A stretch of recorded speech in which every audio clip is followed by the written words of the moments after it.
Hey there, welcome to Mr. Cozy Bedtime True Crime Stories. Tonight, we're diving into 3 hours of gripping true crime cases. Real stories of mystery, betrayal, and cold-blooded crimes, all set against the soothing backdrop of rain. It's the perfect blend of calm and unsettling. If these cases draw you in, tap that like button, share with your fellow true crime lovers, and subscribe to join our curious community. I'm always wondering, where are you tuning in from, and what time is it for you right now? Drop it in the comments below. Now settle in, and let's dig into the darkness. Story 1. The city of Victoria, British Columbia, stretches along the southern tip of Vancouver Island like a jewel pressed against the Pacific Ocean. Its streets lined with gardens and heritage buildings that speak to a gentler, quieter way of life. In early 2008, the nearby suburb of Saanich was experiencing the kind of growth that brings optimism. New developments, families moving in, houses being built on quiet cul-de-sacs where children could play without fear. It was the kind of place where people left their doors unlocked, where neighbors knew each other by name, where violent crime was rare enough to be shocking when it happened. For 24-year-old Lindsay Buzayak, this was the perfect landscape for building a career in real estate. Born on November 2nd, 1983, to parents Jeff and Evelyn, Lindsay had grown up with the kind of brightness that people remember long after they've met her. Her father would later describe her as a spectacular young woman who could make friends with everybody, someone whose energy was so infectious that you wanted to be part of her life. Friends said she was bubbly, caring, and driven. A young woman who approached her work with genuine enthusiasm and a desire to help people find not just houses, but homes. Lindsay had already made a promising start to her real estate career despite being relatively junior in the industry. She worked hard, building relationships with clients and learning the intricacies of the market. In a field where success often comes from reputation and referrals, Lindsay was establishing herself as someone trustworthy, someone who would go the extra mile to find exactly what her clients needed. Her boyfriend, Jason Zalo, came from a prominent and wealthy family that owned a successful real estate business, and some believed that connection would only help Lindsay's career flourish in the years ahead. But on February 2nd, 2008, everything changed. The events that led to that terrible day began in late January, when Lindsay received a phone call that immediately unsettled her. The caller was a woman who spoke with a foreign accent that Lindsay couldn't quite place. She later described it to her father as kind of Spanish, but not really. Something that sounded deliberate, perhaps even fake. The woman introduced herself and explained that she and her husband were urgently seeking to purchase a home in the Victoria area. Their budget was $1 million, and they needed to move quickly, ideally within just 2 days. The request was unusual in several ways. First, there was the urgency. Most home purchases, especially at that price point, involve careful consideration, multiple viewings, inspections, and negotiations. But this couple seemed to want to bypass all of that, moving with a speed that felt almost frantic. Second, there were the specific requirements scrawled in Lindsay's day planner after the call. At least 3 bedrooms, 3 bathrooms, and a separate area for a housekeeper. The couple wanted a property in move-in ready condition, something they could step into without any renovations or delays. But what bothered Lindsay most was a detail that should have been routine. She asked the caller how she had obtained her personal cell phone number. As a relatively junior agent, Lindsay's contact information wasn't widely circulated. The woman claimed that one of Lindsay's previous clients had shared it with her, but the explanation felt thin, unconvincing. Lindsay couldn't shake the feeling that something about the call was off, that the whole situation carried an undercurrent of wrongness that she couldn't quite articulate. She confided her concerns to both Jason and her father, Jeff. Jason, however, saw the opportunity rather than the risk. He encouraged Lindsay to meet with the clients, pointing out that the commission from a $1 million sale would be substantial and could be a significant boost to her career. To reassure her and ease her anxiety, he offered to wait outside the property in his car during the showing, close enough to intervene if anything went wrong. With that safety net in place, Lindsay agreed to move forward. She found a suitable property at 1702 De Souza Place, a house in a small cul-de-sac in the upscale Gordon Head area of Saanich. The location was ideal, quiet, safe, and prestigious. The house itself was vacant and had been recently cleaned, ready for showings. Lindsay arranged an appointment with the mysterious couple for 5:30 p.m. on Saturday, February 2nd, 2008. In her BlackBerry, she had saved the clients under a nickname that reflected the accent she had heard on the phone: the Mexicans. That Saturday afternoon, Lindsay and Jason went to lunch at a local restaurant, enjoying a relaxed meal together before they would each head off to their respective commitments. They paid the bill at 4:24 p.m. and then departed separately in their own vehicles. It's believed that Lindsay returned home to change her clothes before the showing, wanting to look professional and polished for what could be an important sale. Jason, meanwhile, traveled to an automobile repair shop to drop off some paperwork and pick up a colleague.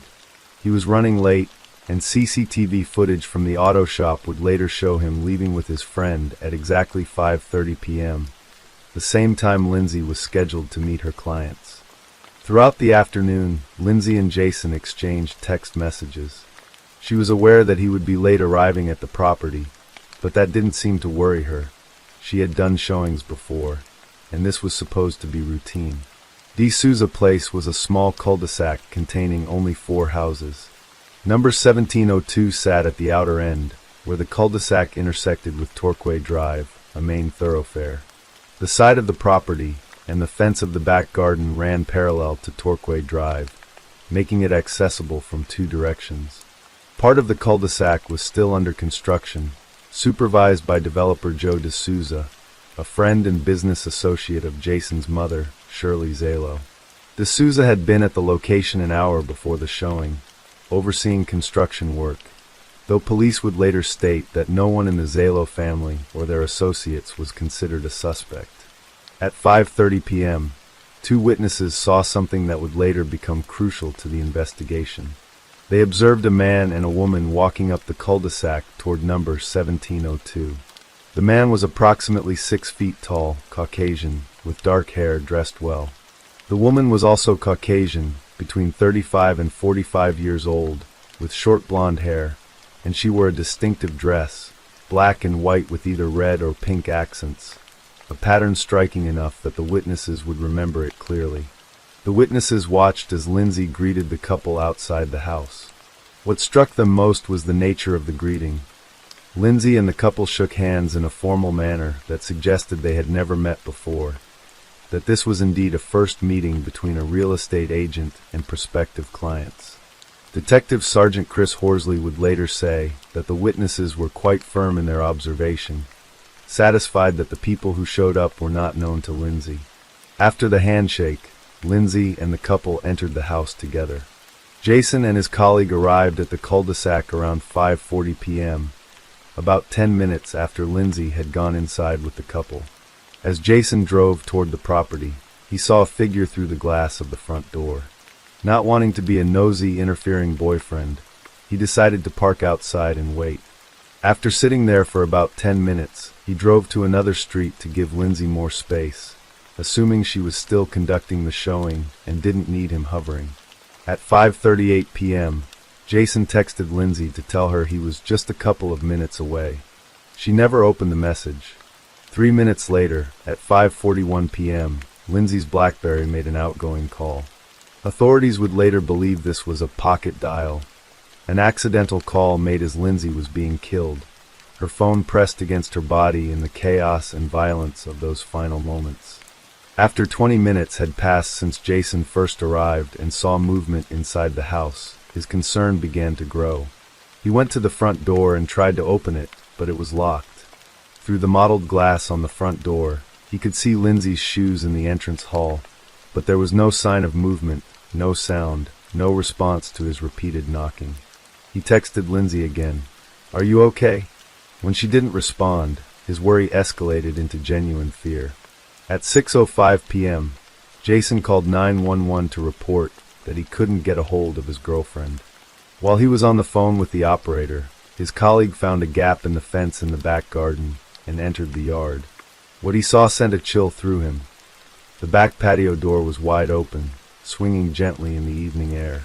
He called to Jason, who told the 911 operator that the two men were entering the house. Jason then ended the call. Jason's colleague passed through the main level of the house and unlocked the front door from the inside to admit Jason, who immediately ran upstairs toward the master bedroom. What he found there would haunt him for the rest of his life. Lindsay was lying on her back in a pool of blood, her body motionless. Jason rushed to her side and tried to perform CPR, but when he felt her skin, he knew immediately that it was too late. She was already passed away, he would later recall, his voice breaking. He called 911 a second time, and emergency services arrived soon after. Paramedics pronounced Lindsay dead at the scene. She had been stabbed multiple times, more than 40 times according to later reports, in her head and chest. The brutality of the attack was shocking, the number of wounds suggesting rage, hatred, or a deeply personal motive. But there were no defensive wounds on her body, which indicated that she had likely been stabbed from behind first, with no warning, no chance to fight back or protect herself. She would have had no indication of what was about to happen until the blade pierced her flesh and her world erupted into pain and terror. None of Lindsay's possessions had been stolen.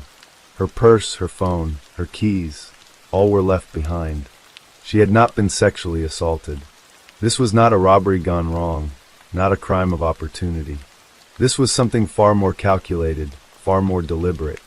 Jason and his colleague were immediately taken into custody for questioning, as is standard procedure when someone discovers a body. But their version of events was quickly verified through the time-stamped surveillance footage from the auto shop, which proved conclusively that they could not have committed the murder. They were released without charge.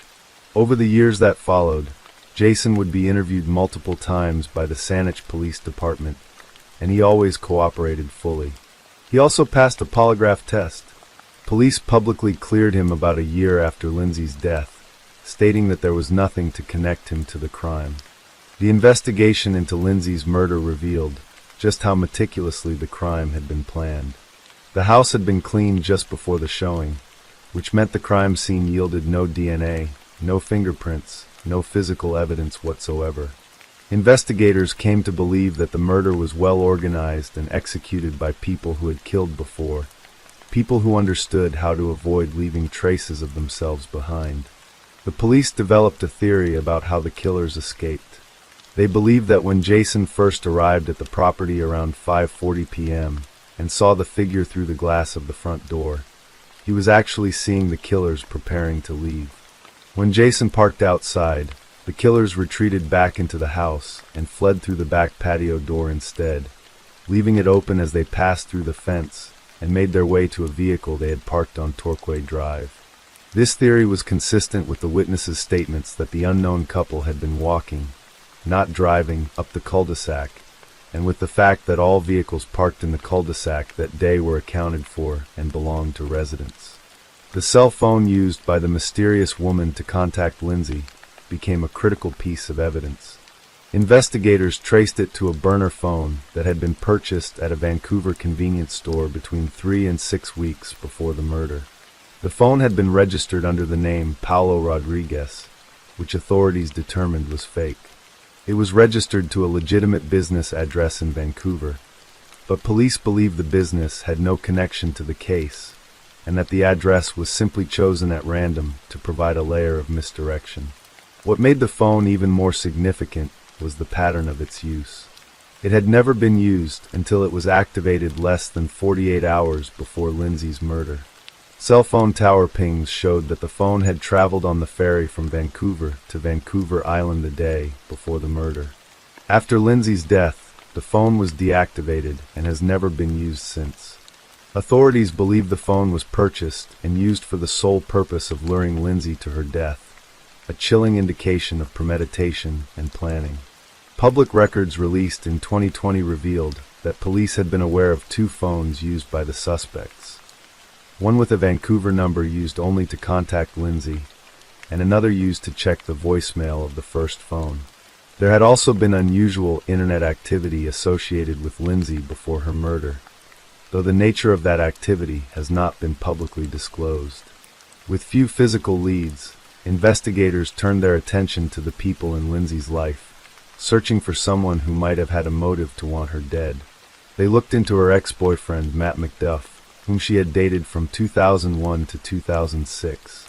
Friends described him as her Mr. Big, a reference to Carrie Bradshaw's on-again, off-again relationship in the television series Sex and the City.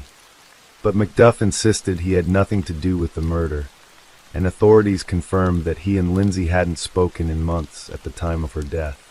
Police found no evidence to tie him to the crime. Investigators also explored the possibility that Lindsay had accidentally seen or heard something that put her life in danger. While police didn't believe Lindsay was involved in anything illegal, they acknowledged that there was an element of people she associated with that were involved in crime. In December 2007, about 8 weeks before her murder, Lindsay had tried to contact the friend of her ex-boyfriend while visiting Calgary.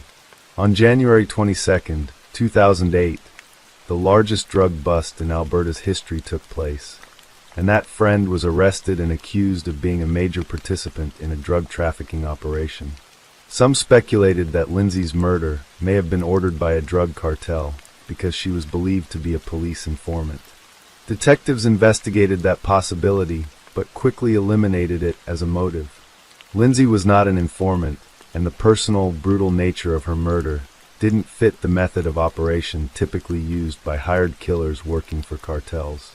Crime scene investigator Yolanda McClary and veteran homicide detective Dwayne Stanton both agreed that while the murder appeared professional in its planning and lack of evidence, it was too brutal and amateurish in execution to be a contracted hit. Another drug-related theory was also investigated and dismissed. One man's phone had been tapped because of his involvement in narcotics trafficking in British Columbia and Alberta, and during those wiretaps, law enforcement uncovered information that led to raids on the BC legislature in 2003. Lindsay's phone and Jason's phone had also been tapped because of his association with the group. However, the theory was quickly dismissed because Lindsay had no known involvement with drug use or trafficking and was not included in the defense's witness list during any related trial. The investigators came to believe that Lindsay's murder was very personal and planned by someone close to her, perhaps by someone who had access to inside information from the real estate office where she worked. But despite years of investigation, thousands of hours of work, and extensive public interest in the case, no arrests have ever been made. In February 2021, Saanich police announced that advancements in DNA analysis and other technology had created new leads in the case. But as of early 2026, 18 years after Lindsay's death, the case remains unsolved. Lindsay's father, Jeff Buzayak, has become a tireless advocate for justice. He moved to Calgary, but returns to Victoria every February to lead an annual walk in remembrance of his daughter and to keep her case in the public eye. He has spent thousands of dollars in the pursuit of justice, including offering a reward that once reached $500,000 for information leading to an arrest.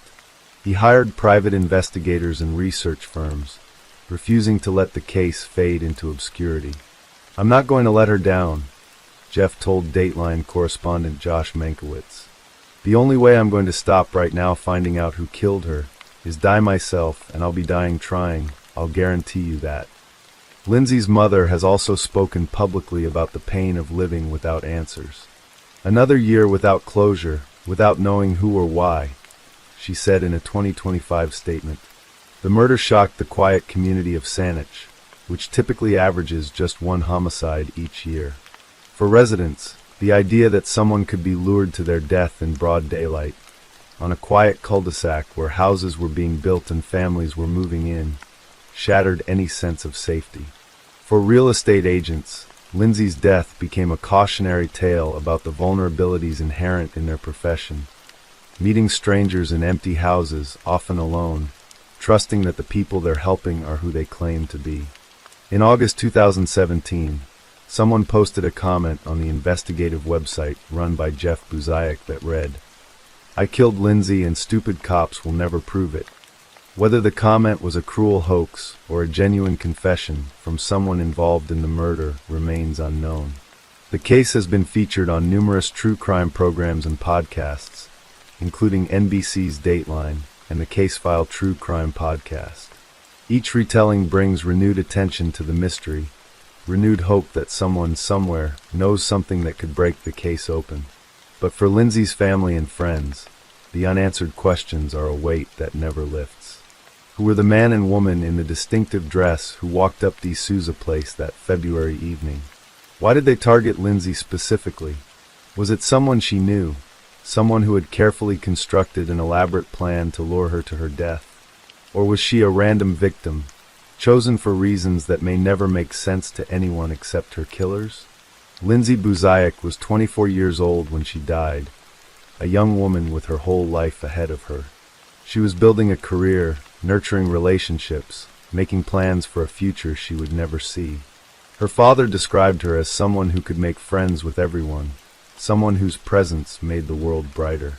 "How could you possibly think you'd want her dead?" he asked, a question that echoes through the years without answer. On that Saturday evening in February 2008, Lindsay walked into 1702, D'Souza Place, believing she was helping a couple find their dream home.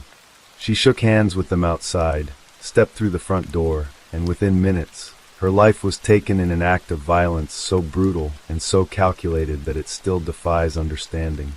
The house stands empty now, a silent witness to what happened in its upstairs bedroom.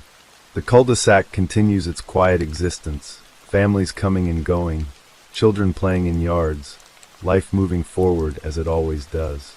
But for those who knew Lindsay, for those who loved her, time stopped on February 2nd, 2008, and it won't start again until there are answers, until there is justice, until someone is held accountable for taking a bright, beautiful life and leaving nothing in its place but questions and grief.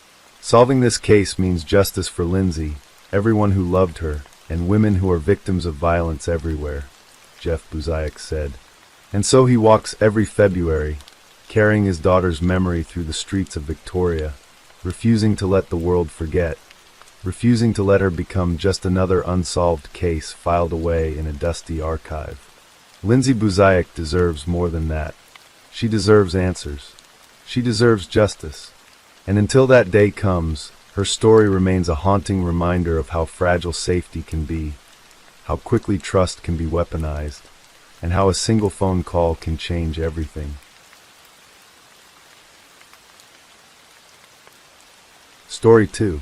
The prairie sky stretched wide over Saskatoon, Saskatchewan, in March of 2015, when winter still clung to the air and the Saskatchewan River moved slow and cold through the heart of the city. In that particular landscape, where the land flattens toward the horizon and the nights can feel endless, 18-year-old Brittany Gargle was counting down the weeks until her high school graduation. She was the kind of young woman people noticed, not because she demanded attention, but because her energy radiated in ways that were genuine and warm. Friends described her as bubbly and hyper, someone who approached life with an openness that made her easy to love. Brittany had dreams that reached far beyond the small circles she traveled. She talked about building hotels one day, about creating something lasting and meaningful, about turning ambition into reality. To fund those dreams, she worked multiple jobs, balancing shifts at a local pizzeria with her studies, proving to everyone around her that she was willing to do the hard work required to make her aspirations real. Her life had not been without struggle. Brittany had been raised by her grandmother, stepping into that arrangement because her mother battled addiction and her father was largely absent from her world. Yet rather than letting those circumstances define her negatively, Brittany seemed determined to rise above them. She found ways to make the best of what she had, building friendships that felt like family and working toward a future that looked brighter than her past. One of those friendships was with a young woman named Cheyenne Antoine. Cheyenne was also 18 years old, and like Brittany, she carried the weight of a difficult childhood. She had lost both of her parents early in life and grew up in the foster care system, enduring experiences that no child should have to face, including sexual abuse. The two girls had known each other since ninth grade, bonding over the struggles they shared and the understanding that came from living lives shaped by loss and hardship. To the outside world, they appeared to be close friends, the kind who leaned on each other when things got hard and celebrated together when life offered moments of joy. On the evening of March 23, 2015, Brittany decided to take a break from the relentless pace of work and school. She and Cheyenne made plans for a night out in Saskatoon, intending to enjoy the kind of carefree evening that teenagers crave after weeks of responsibility and routine. Before they headed into the city, they stopped by the home of a mutual friend, Adisha Story. Brittany asked Adisha if she could borrow some money for gas, a small request that carried no hint of the tragedy that was about to unfold. Adisha handed over the cash and, in the casual way friends do, reminded Brittany to be careful. She told her to call if she needed a ride, to reach out if anything felt wrong. Brittany gave her a hug, warm and quick, the kind of gesture that feels unremarkable in the moment, but takes on unbearable weight in hindsight. That hug was the last time Adisha would see her friend alive. At 2 minutes past midnight on March 24, 2015, Brittany and Cheyenne posted a selfie on social media. The photo captured them together at Brittany's grandmother's home, getting ready for their night out, their faces bright with anticipation. The image was playful and friendly, showing no signs of tension or conflict, nothing to suggest that within hours, one of them would be dead and the other would be responsible. It would be Brittany's last known correspondence with the world. That night, the two young women went out drinking, visiting bars, and moving through the city's nightlife. Alcohol flowed freely, and at some point, they also used marijuana, adding another layer of impairment to an evening that was spiraling toward disaster. They ended up at a house party sometime in the early morning hours. Their memories of the night were hazy, blurred by substances and exhaustion, but at some point around 4:30 in the morning, they stopped at a McDonald's. It was a mundane detail, the kind of late-night ritual that happens in cities everywhere. Young people sobering up over fast food, trying to shake off the fog before heading home. But somewhere between the party and the drive that followed, something shifted. An argument erupted between Brittany and Cheyenne. To this day, the reason remains unclear. Cheyenne would later claim she could not remember what sparked the fight, could not recall the words exchanged or the grievance that ignited the violence. What is certain is that the disagreement escalated beyond shouting, beyond the kind of conflict that friends navigate and move past. It became physical. In the dark hours before dawn, on a remote road on the outskirts of Saskatoon, near the city landfill where the landscape turns desolate and the lights of the city fade into emptiness, Cheyenne strangled her best friend to death. She used a belt, a black, braided belt that she had been wearing earlier in the evening, visible in that final selfie they had posted together just hours before. The belt wrapped around Brittany's throat, cutting off her air, pressing into her skin with enough force to leave marks that matched the weave of the leather. Brittany fought, her body responding with desperate instinct, but the struggle was brief and ultimately futile. When it was over, Brittany lay motionless on the cold ground, her shoes missing, her body already beginning to cool in the pre-dawn chill. Cheyenne left her there. She abandoned her friend's body on Valley Road, a lonely stretch near the landfill, and walked away into the darkness. What went through her mind in those moments remains known only to her. Fear, perhaps. Shock. The terrible realization of what she had done. Or maybe, in her intoxicated state, she did not fully grasp the enormity of it yet, did not yet understand that she had crossed a line from which there could be no return. At 6 o'clock that morning, a passing motorist spotted something unusual on the side of the road. He stopped his vehicle and approached cautiously, his stomach sinking as he realized what he was seeing. A young woman lying on her back, cold to the touch, unresponsive. He called for help immediately, and within minutes, emergency responders and police officers from the Saskatoon Police Service arrived at the scene. Attempts to resuscitate the victim were made, but there were no signs of life. The woman was pronounced dead at the scene, and investigators quickly realized they were dealing with a homicide. The signs were unmistakable: bruising around her throat, marks consistent with strangulation, the clear evidence of violent force. Sergeant Ernie Loudett of the Saskatoon Police Service surveyed the scene with the careful eye of someone who had seen too many tragedies. The victim was unidentified at that moment, but she was clearly young, her life cut short with brutal efficiency. Near her body, investigators collected several items: a leather jacket, a woman's watch, and that black braided belt, still lying on the ground as if discarded carelessly. Because they did not yet know who she was, police took photographs of her tattoos, a few stars and a lion's head, and released them to the public, hoping someone would recognize the markings and come forward with information. When Adishaw's story saw the images on the news later that morning, her world collapsed. She recognized the tattoos immediately. The girl who had hugged her just 9 hours earlier, who had borrowed money for gas and promised to be careful, was gone. Adishaw dropped onto her couch and began to cry, overwhelmed by the impossibility of it, the senselessness. She called the police and confirmed what they needed to know. The victim was Brittany Gargle. As investigators began the grim work of piecing together Brittany's final hours, they turned to her social media accounts, looking for any clue that might point them toward a suspect. What they found was both revealing and chilling. Hours after Brittany's body had been discovered, Cheyenne Antoine had posted a message on Brittany's Facebook page. "Where are you? Haven't heard from you. Hope you made it home safe." To the casual observer, it looked like a concerned friend reaching out, worried about someone who had not checked in. But to investigators, it raised immediate questions. Why would someone post publicly on social media instead of calling or texting directly? Why perform concern in such a visible way? The post felt performative, as if designed to create a false narrative, to establish distance between Cheyenne and whatever had happened to Brittany. Police decided to pay Cheyenne a visit. When they interviewed her, Cheyenne offered a detailed account of the night. She said that she and Brittany had gone bar hopping, starting at the Manchester Brew Pub and eventually making their way to the Colonial Pub and Grill.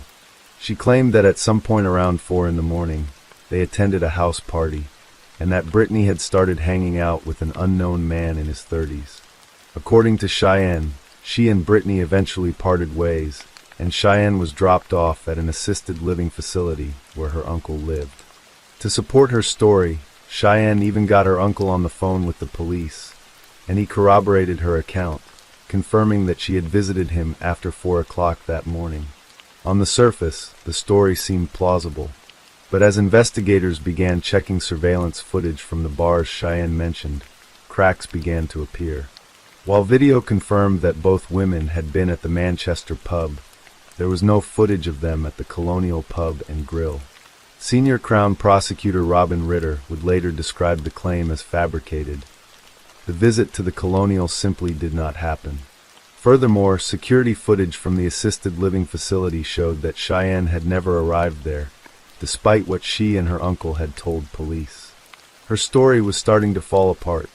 When confronted with the inconsistencies, Cheyenne's uncle broke down and admitted he had lied. According to him, Cheyenne had asked him to provide a false alibi and had fed him a new version of events.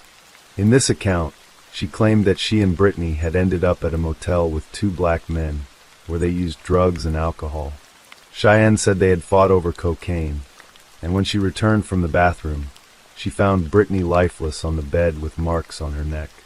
One of the men, she claimed, had threatened her with a gun and forced her to help dispose of the body. Investigators were skeptical. They thoroughly investigated this second story and found no evidence to support it. There was no motel, no unknown men, no cocaine dispute. It was another fabrication, another attempt to deflect responsibility and create a false narrative. Meanwhile, forensic analysis of Brittany's body confirmed what investigators had suspected from the beginning. She had been strangled to death. The black braided belt found at the scene was identified as the murder weapon, and the marks on her neck matched the weave of the belt exactly. Importantly, there were no signs of sexual assault, which helped narrow the focus of the investigation. The belt was sent to a laboratory for DNA testing, and 2 profiles were found on it. One belonged to Brittany, and the other was unknown at that time. On May 3, 2015, 5 weeks after Brittany's murder, police brought Cheyenne in for another interview. This time, she was already in custody on unrelated shoplifting charges, making it easier for investigators to question her without the complications of tracking her down. But Cheyenne refused to cooperate. She would not talk about that evening at all, shutting down any attempt to get her to revisit the night Brittany died.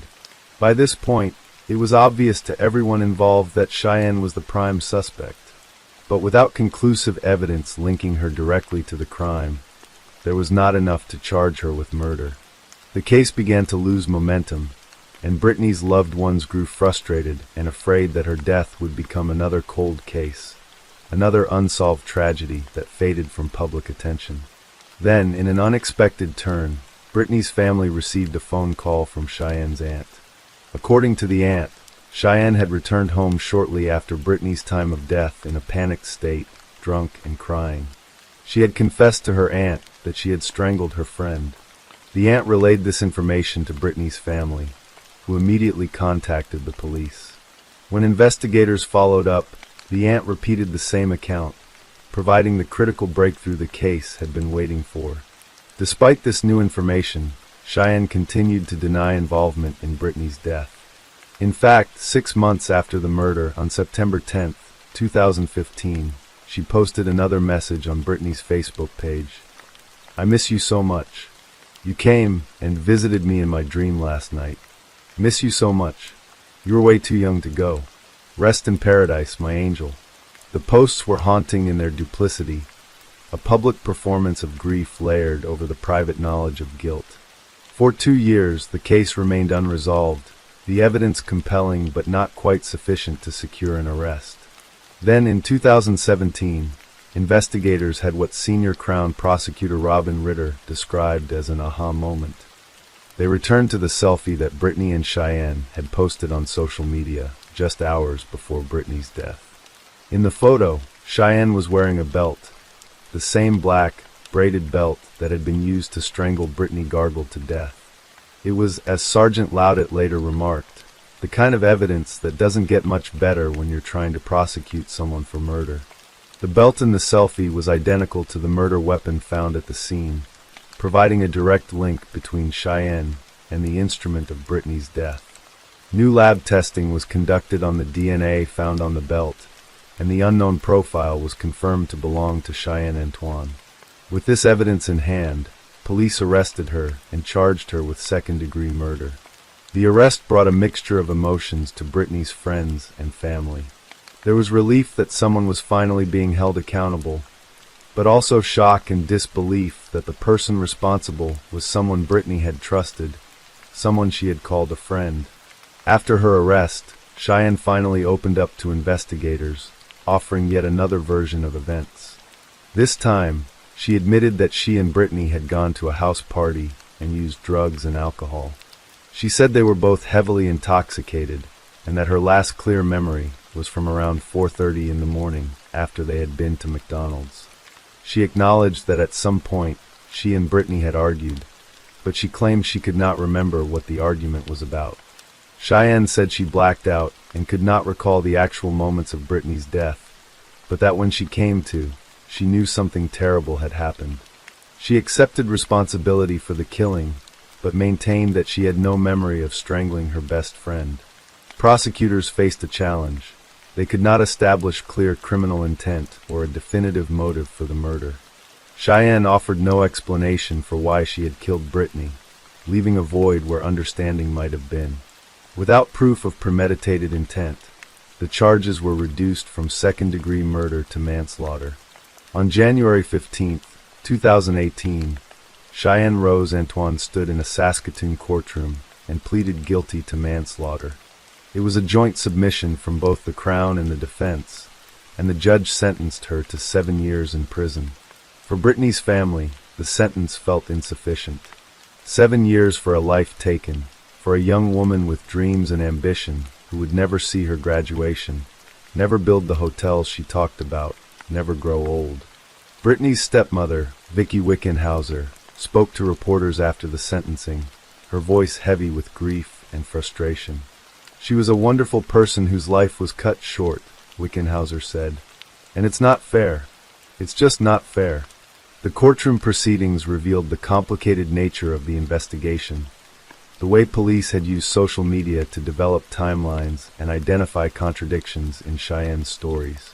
Crown Prosecutor Robin Ritter praised the investigative work, calling it remarkable how authorities had pieced together the truth from digital breadcrumbs, surveillance footage, and forensic evidence.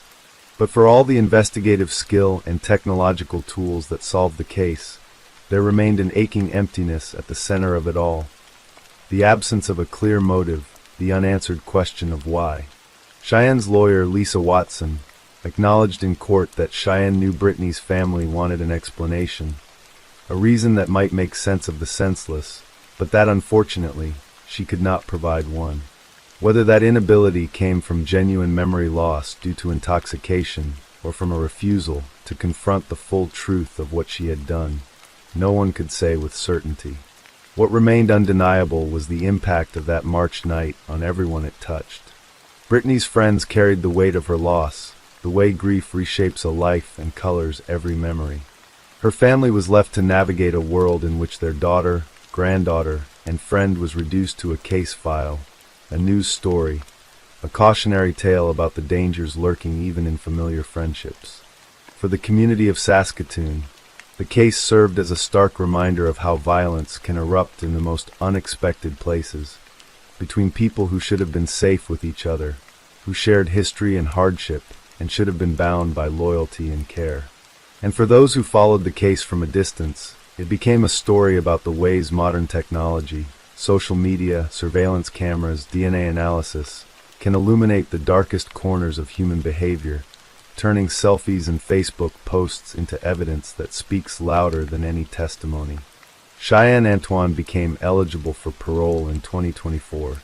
Whether she has found within herself the capacity to fully understand and articulate what happened that night, whether she has been able to offer the answers that Brittany's loved ones still seek, remains unclear. What is clear is that on a cold March morning in 2015, an 18-year-old girl with a bright future was found dead on a lonely road, and the person responsible was someone she had trusted, someone she had called a friend. The tragedy of Brittany Gargle's death lies not only in the violence of it, but in the betrayal, the senselessness, and the unanswered questions that linger long after the courtroom doors close and the headlines fade. Brittany deserved to graduate, to build her hotels, to live the life she imagined when she talked about her dreams. Instead, her story ends on that desolate road, her potential unrealized, her voice silenced, her memory kept alive by those who loved her and by the determination to ensure that her life, brief as it was, is remembered for more than just the way it ended. Story 3. The evening of March 4th, 2008, began quietly on the Auburn University campus in Alabama, where students moved between dorms and libraries, their footsteps echoing against old brick buildings that stood like sentinels in the fading light. For 18-year-old Lauren Burke, it was supposed to be an ordinary Tuesday, a day of classes, time with her boyfriend, and a study session with a friend at the library. She had no way of knowing that by the time darkness fell completely, her name would become synonymous with tragedy, and that her last act of courage would unfold on a lonely stretch of highway where strangers would struggle to save a life already slipping away. Lauren Ashley Burke was born on August 11, 1989, in Marietta, Georgia, to parents James and Vivian who, though divorced, worked together to give their daughter and her siblings a loving home. She grew up in a world filled with laughter and possibility, the kind of childhood where a girl could dream big and believe those dreams might actually come true. Friends and family described her as radiant, someone whose happiness seemed to spill over into the lives of everyone around her. She had a smile that could light up a room, and an energy that made people want to be near her. At Walton High School in Marietta, Lauren stood out not because she demanded attention, but because her natural warmth and leadership drew people to her. She played lacrosse with passion and dedication, running across fields with the kind of determination that spoke to who she was at her core, someone who gave her all to everything she cared about. Teachers remembered her as responsible and bright, a student who took her education seriously while still managing to enjoy the social aspects of high school life. The principal would later describe her as a great kid and a very good student, words that barely captured the depth of potential she carried. During her time at Walton, Lauren met a boy named Sean, and they began dating in 2006. To Sean, Lauren was nothing short of extraordinary. He would later say that she was the most amazing person he had ever met, someone who changed him in more ways than he could describe. Their relationship was built on genuine affection and mutual respect, the kind of teenage romance that feels both intense and innocent at the same time. After graduating from Walton High in 2007, Lauren set her sights on Auburn University, where she enrolled to study graphic design and art. She had dreams of combining her love for photography with marketing, building a career that would allow her to be creative while also being strategic. Auburn felt like the right place to make those dreams real.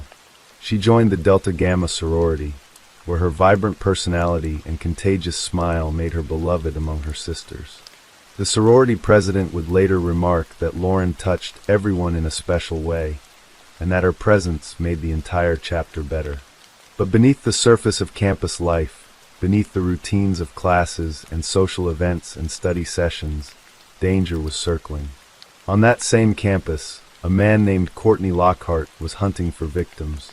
Courtney Laurel Lockhart was born on October 20th, 1984, and grew up in Smith Station, Alabama, in circumstances far different from Lauren's. His father struggled with drugs and alcohol, and was largely absent from his life. Despite this difficult start, Courtney had been described by friends as outgoing and funny, the kind of person you wanted to be around. But by 2002, something had shifted. He was sent to a juvenile facility for harassment, an early sign that his path was diverging from what might have been. In 2003, 18-year-old Courtney enlisted in the United States Army with dreams of becoming a drill sergeant. He went through basic training at Fort Sill, Oklahoma, and was later stationed at Fort Carson, Colorado.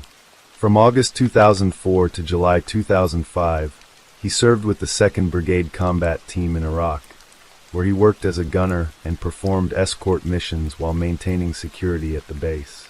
It was a deployment marked by constant danger and loss. His brigade suffered 3 to 4 casualties per week from attacks, and Courtney was forced to endure horrors that would haunt him long after he returned home. He cleaned the interior of a vehicle that contained the remains of a fellow gunner killed in action. He discovered the body of an officer killed by a mortar round while using a bathroom. He witnessed a tank explosion that killed 4 to 5 soldiers after being hit by enemy fire. There were nights when he lay in bed, not knowing if the ceiling would collapse on him from an incoming attack. And perhaps most devastatingly, on June 11, 2005, Sergeant Prince, a man Courtney viewed as a father figure, was killed when his vehicle struck an improvised explosive device. When Courtney returned to the United States in 2005, he was not the same person who had enlisted with hope and ambition. His fiancée Nicole noticed the changes immediately. He was angry, indifferent, and emotionally numb. Though they welcomed a daughter in 2006, Courtney's downward spiral continued. He began drinking heavily and using marijuana. He went AWOL and eventually was court-martialed for threatening and assaulting an officer after an argument in a mess hall escalated. Witnesses said he pulled what appeared to be a pistol and told a female officer he would blow her head off if she didn't back away. In 2006, Courtney was convicted of communicating a threat, marijuana use, and assault. He was sentenced to 7 months in confinement and dishonorably discharged from the Army in December 2006. A mental health evaluation before his discharge found that his mental health was within normal limits, though an Army major would later criticize the evaluation as superficial and lacking proper testing. Back in Smith Station, Courtney struggled to reintegrate into civilian life. His family and friends said he was like a different person, anxious, withdrawn, and unwilling to discuss his time in Iraq. He isolated himself, sometimes locking himself in his room or hiding under his bed. Nicole said he was not in his right mind, that he was unresponsive and paranoid, occasionally lashing out in his sleep or hiding in closets at night. In April 2007, he got a job as a foreman, but loud noises on job sites, like nail guns, distressed him to the point that he once hid behind a truck. By the spring of 2008, Courtney had moved out of his mother's house and was living in his car, neglecting his hygiene and nutrition, surviving on candy bars and soda. During one visit with Nicole and his daughter, he held a gun to his head and threatened suicide. His work performance declined dramatically when the company worked near Fort Benning, where artillery exercises triggered symptoms that left him unable to function. And it was during this period, when Courtney was at his most desperate and unstable, that he began a violent crime spree that would culminate in Lauren Burke's murder. Beginning in February 2008, Courtney committed a string of armed robberies and carjackings in Alabama and Georgia. His methods were consistent and terrifying. He would choose a female victim and approach her from behind as she entered her vehicle in a parking lot, threatening her with a pistol and demanding her purse or attempting to drive away in her car. On February 25th, he robbed a convenience store in Smith Station, firing a shot into the cigarette counter when the clerk said there were no bags available. On March 5th, he robbed a woman in the parking lot of a nursing home in LaGrange, Georgia. On March 6th, he robbed a 27-year-old woman in a Sam's Club parking lot in Columbus, Georgia, compelling her to hand over her purse by pointing a gun at her 3-year-old son's head. On the evening of March 4th, Courtney found himself in need of gas money. Knowing he was not scheduled to work the next day, he decided to rob someone to get money to fill his tank. He drove through the Auburn area for hours, searching for a potential victim, before deciding to head to the Auburn University campus. He parked his silver Chrysler in a lot on a hill, backing into a space to keep his license plate hidden from view, and he sat and watched students coming and going.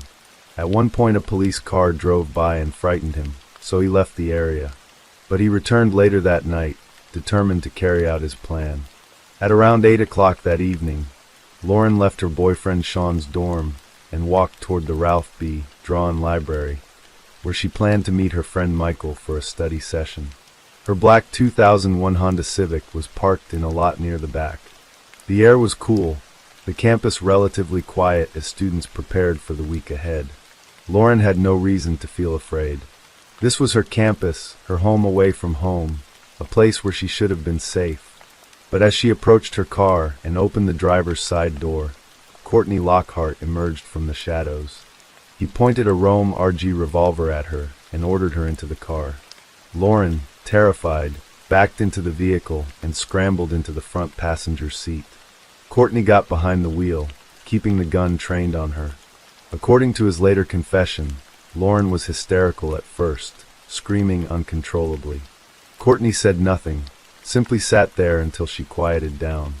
Eventually, Lauren handed him $200 in cash and begged him to let her go. But instead of releasing her, Courtney started driving, keeping one hand on the steering wheel and the other pointing the gun at her. As they left campus, Courtney ordered Lauren to take off her clothes. He later claimed that he made her undress not for any sexual purpose, but because he believed she would be less likely to try to escape if she was naked. Lauren refused at first, but under Courtney's persistent demands, she eventually complied. She tried to reason with him, asking repeatedly if he was going to shoot her. She told him that she could help him find a job if it was money he needed. Courtney responded that he had a job and didn't need one, and he began lamenting about how his life was over. For the next 30 minutes, Courtney drove Lauren around the area, passing bars, stores, and downtown restaurants. Lauren's phone began to ring. First it was Michael, her friend who was waiting for her at the library, concerned because she hadn't shown up. Then her boyfriend Sean started calling. Courtney finally agreed to let Lauren answer the phone, but he told her to come up with an excuse for where she was and to get them to stop calling. When Michael called again, Lauren shakily answered and told him that she had forgotten about a birthday dinner for a friend. Before Michael could respond, she hung up the phone. Michael later said he could hear noise in the background that sounded like she was in a car, but he didn't think much of it at the time. As Courtney drove along Alabama Highway 147, Lauren continued trying to reason with him, offering to help him, desperately searching for a way to survive. But Courtney seemed lost in his own despair, talking about how hopeless he felt, how his life was ruined. Then, somewhere between Lee Road 72 and US Highway 280, Lauren made a split-second decision that would define her final moments. She opened the passenger door and leaped from the moving vehicle. As she jumped, Courtney shot her. The bullet entered the back of her left shoulder at close range, pierced both of her lungs, and exited through her upper right arm. Courtney later claimed the gun went off accidentally, that both he and Lauren were shocked by the sound. Prosecutors would argue, and a jury would later agree, that he intentionally shot her. Witnesses reported hearing 2 shots and seeing a naked young woman jumping from the vehicle. Courtney fled, leaving Lauren on Alabama State Route 147, naked except for a pair of socks, crying, and covered in road rash and abrasions from the fall. Despite being gravely injured and bleeding heavily, Lauren stumbled to her feet and waved her arms frantically, trying to flag down help. 2 separate motorists saw her and immediately turned their vehicles around, blocking traffic from both directions. But by the time they reached her, Lauren was lying on her back in the middle of the road, gasping for air and slipping out of consciousness. Someone called 911 at around 9 o'clock. Police arrived at 9:12 and attempted CPR, but Lauren had no pulse.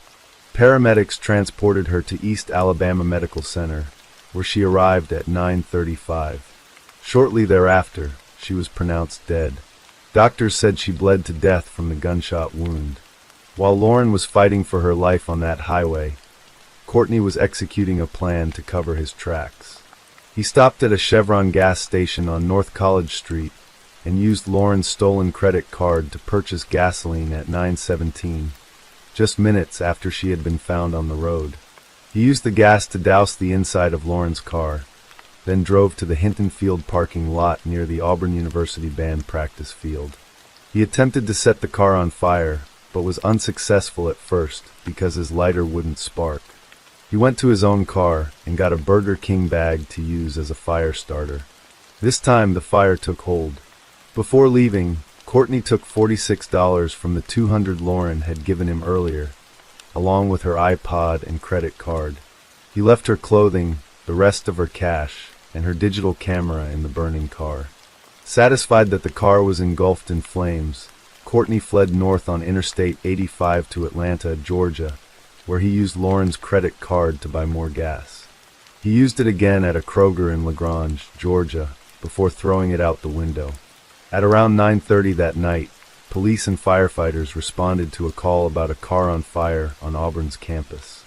After extinguishing the flames, investigators recovered a .38 caliber bullet under the driver's seat. They ran the car's registration and found it was owned by James Burke. After receiving a call from police, Lauren's father began frantically calling his daughter's friends to locate her. Then he drove to Auburn, his heart heavy with dread, and identified his daughter's body at the hospital.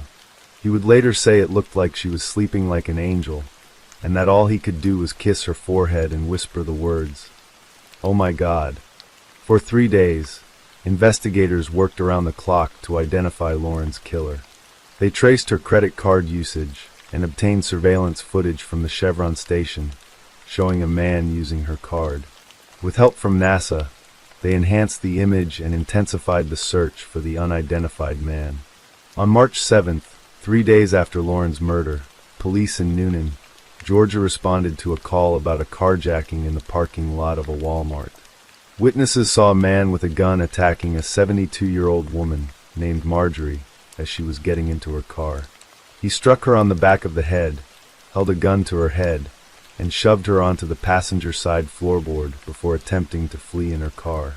A bystander named Scott followed the suspect in his own vehicle until the man stopped, abandoned Marjorie's car, and fled in a silver Chrysler. Walmart's loss prevention team provided surveillance footage showing the license plate number, which led investigators to identify the suspect as Courtney Lockhart. About 30 minutes later, Officer Williams of the Phoenix City Alabama Police Department spotted the Chrysler speeding through a construction zone on Highway 80. He pulled Courtney over and issued citations for speeding and lack of insurance. When he ran Courtney's information, he learned that investigators wanted to speak with him. Williams asked Courtney to step out of the vehicle and wait at the back until other officers arrived. When they did, Courtney suddenly resisted arrest, broke free, and took off in his car, initiating a high-speed chase that reached 80 miles per hour. The pursuit was chaotic, with Courtney veering off the road multiple times. Near Glenwood School, he suddenly stopped the Chrysler and opened the driver's side door, causing Officer Richards, who was on a motorcycle, to crash into it. Richards flew over the handlebars and onto the pavement. Courtney jumped out of the car and ran into the woods. Despite being injured, Officer Richards managed to stand up and chase Courtney for about 40 yards before having to stop, but he was able to point other officers in the right direction.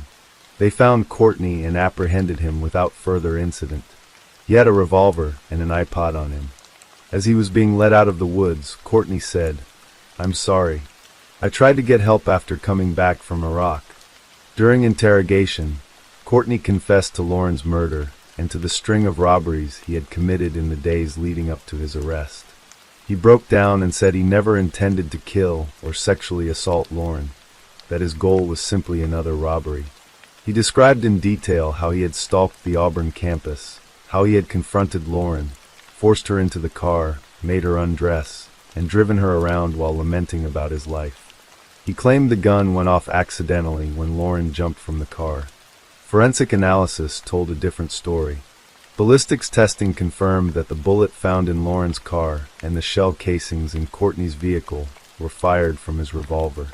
Firearms experts debunked the idea of an accidental discharge, proving that the revolver was functioning properly and required significant pressure on the trigger to fire.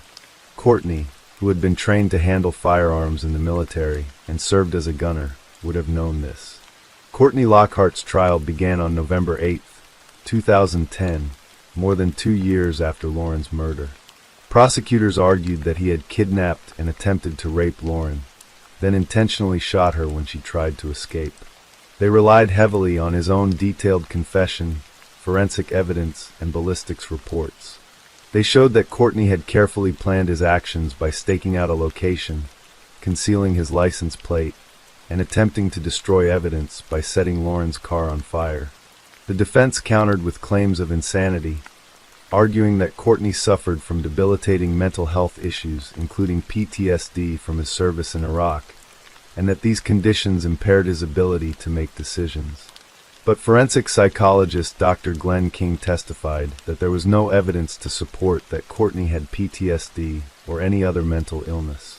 He noted that Courtney had never received treatment, never taken medications, never been hospitalized, and never sought or received any consultation or diagnosis regarding PTSD. Dr. King stated that Courtney's actions were deliberate, premeditated, planned, and organized, and that he had a definite motive to avoid apprehension. After 6.5 hours of deliberation over 2 days, the jury found Courtney Lockhart guilty of capital murder committed during a robbery and kidnapping. He was acquitted of capital murder in the course of an attempted rape. During the penalty phase, the jury unanimously recommended that Courtney be sentenced to life in prison without the possibility of parole. But in Alabama, judges have the power to override jury sentencing recommendations. On March 2, 2011, Judge Jacob Walker sentenced Courtney Lockhart to death by lethal injection. Judge Walker cited Courtney's criminal history, including the crime spree and negative conduct while in the military, which the jury had not been fully aware of. He concluded that had the jury known these additional facts, their sentencing recommendation would likely have differed. Walker also emphasized the egregious nature of the kidnapping, noting that Lauren was alone, unarmed, and chosen at random from a college campus, a place where students should feel safe. He described how Courtney forced her to undress and held her at gunpoint to prevent her escape. Courtney Lockhart appealed his conviction and death sentence multiple times. The Alabama Court of Criminal Appeals upheld his conviction and death sentence in August 2013, stating that the sentence was not imposed under the influence of passion, prejudice, or any other arbitrary factor, and that it was neither disproportionate nor excessive. The Supreme Court of Alabama denied his petition in September 2014, and the United States Supreme Court denied his petition in April 2015. As of 2022, Courtney Lockhart remains on death row at the Holman Correctional Facility in Escambia County, Alabama. Lauren Burke's parents have been strong supporters of the death sentence. Her mother said at a hearing in 2018, "He didn't give her a second chance. He shouldn't get a second chance either." Her father said at another hearing in 2019, "We maintain our desire for the death penalty. Lauren did get the death penalty without a hearing, and we will do anything it takes to continue this process." Her body was cremated and brought back to her home in Marietta, Georgia. Her family filed a claim against Auburn University, arguing that the decision to merge the university's police force with the city police force led to inadequate security, but Alabama's Board of Adjustment denied the claim in November 2014. In the years since Lauren's death, her story has been told and retold as a reminder of how quickly safety can be shattered, how a moment of ordinary routine, walking to your car on a college campus, can become the threshold of unimaginable terror. But more than that, Lauren's story is about courage. In her final moments, when most people would have frozen in fear or surrendered to despair, she chose to fight for her life. She leaped from a moving car, risking everything in a desperate bid for freedom.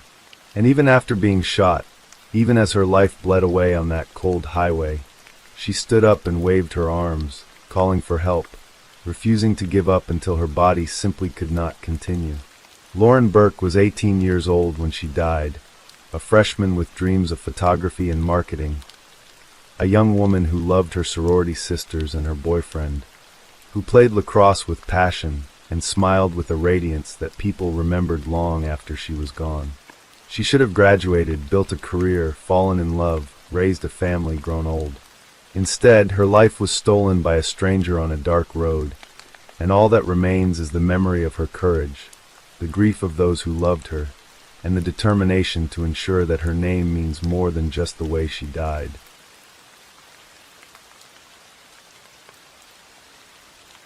Story 4. The neon lights of Club 616 flickered against the humid night air of Lantana, Florida, on November 7, 1997, casting a glow that spilled onto the cracked pavement of the parking lot. Inside, the bar pulsed with the rhythm of a jukebox, the clink of glasses, and the low hum of conversation. William Earl Molt, a 40-year-old mortgage broker known to his friends as Bill, sat at a corner table, nursing a drink. He was a quiet man, not one for the nightlife, but tonight he had ventured out, seeking a break from the routine of his suburban life. His sandy hair caught the dim light, and his reserved demeanor set him apart from the boisterous crowd. At 9:30 p.m., he picked up his phone, his fingers steady despite the drinks he'd had, and called his girlfriend, Cheryl. "I'll be home soon," he said, his voice calm, reassuring. She smiled through the phone, picturing him in his white 1994 Saturn SL, winding through the familiar streets of Lantana. But as the clock ticked past 11 p.m., and Bill's car never pulled into the driveway, a quiet unease began to settle over Cheryl's heart. Bill Molt, a man who lived a life of quiet predictability, had vanished into the night. Bill's life was one of steady, unassuming routine. Born in 1957, he grew up in Brooklyn, New York, before moving to Florida in his 20s, drawn by the promise of warm winters and new opportunities. He settled in Lantana, a small coastal town where palm trees swayed against the backdrop of strip malls and quiet neighborhoods. As a mortgage broker, Bill was meticulous, his days spent poring over paperwork, helping families secure their slice of the American dream. He wasn't flashy. His wardrobe consisted of khakis and polo shirts, his car a practical sedan. But he was reliable, the kind of man who always called when he said he would. He shared a modest home with Cheryl, their relationship a steady anchor in a world that could feel chaotic. They weren't married, but their bond was deep, built on shared evenings watching TV and planning for a future that seemed just within reach. Bill had no enemies, no dark secrets, at least none that anyone knew. To those who loved him, his disappearance was not just a mystery, but an impossibility. The morning of November 8th, 1997, dawned with a heavy stillness. Cheryl woke to an empty bed, her worry from the night before now a gnawing panic. She called Bill's phone, but it rang unanswered, the sound echoing in her ears like a warning. She contacted his family, his brother Robert and sister Linda, who lived nearby, and together they retraced his steps. The staff at Club 616 confirmed what Cheryl already knew. Bill had been there, quiet as always, sipping a few drinks but showing no signs of intoxication. He left alone around 11 p.m., climbing into his Saturn, the engine humming as he pulled out of the lot. No one saw anything unusual, no arguments, no suspicious figures lurking in the shadows. It was as if the night had swallowed him whole, car and all. By midday, Cheryl and Bill's family reported him missing to the Lantana Police Department.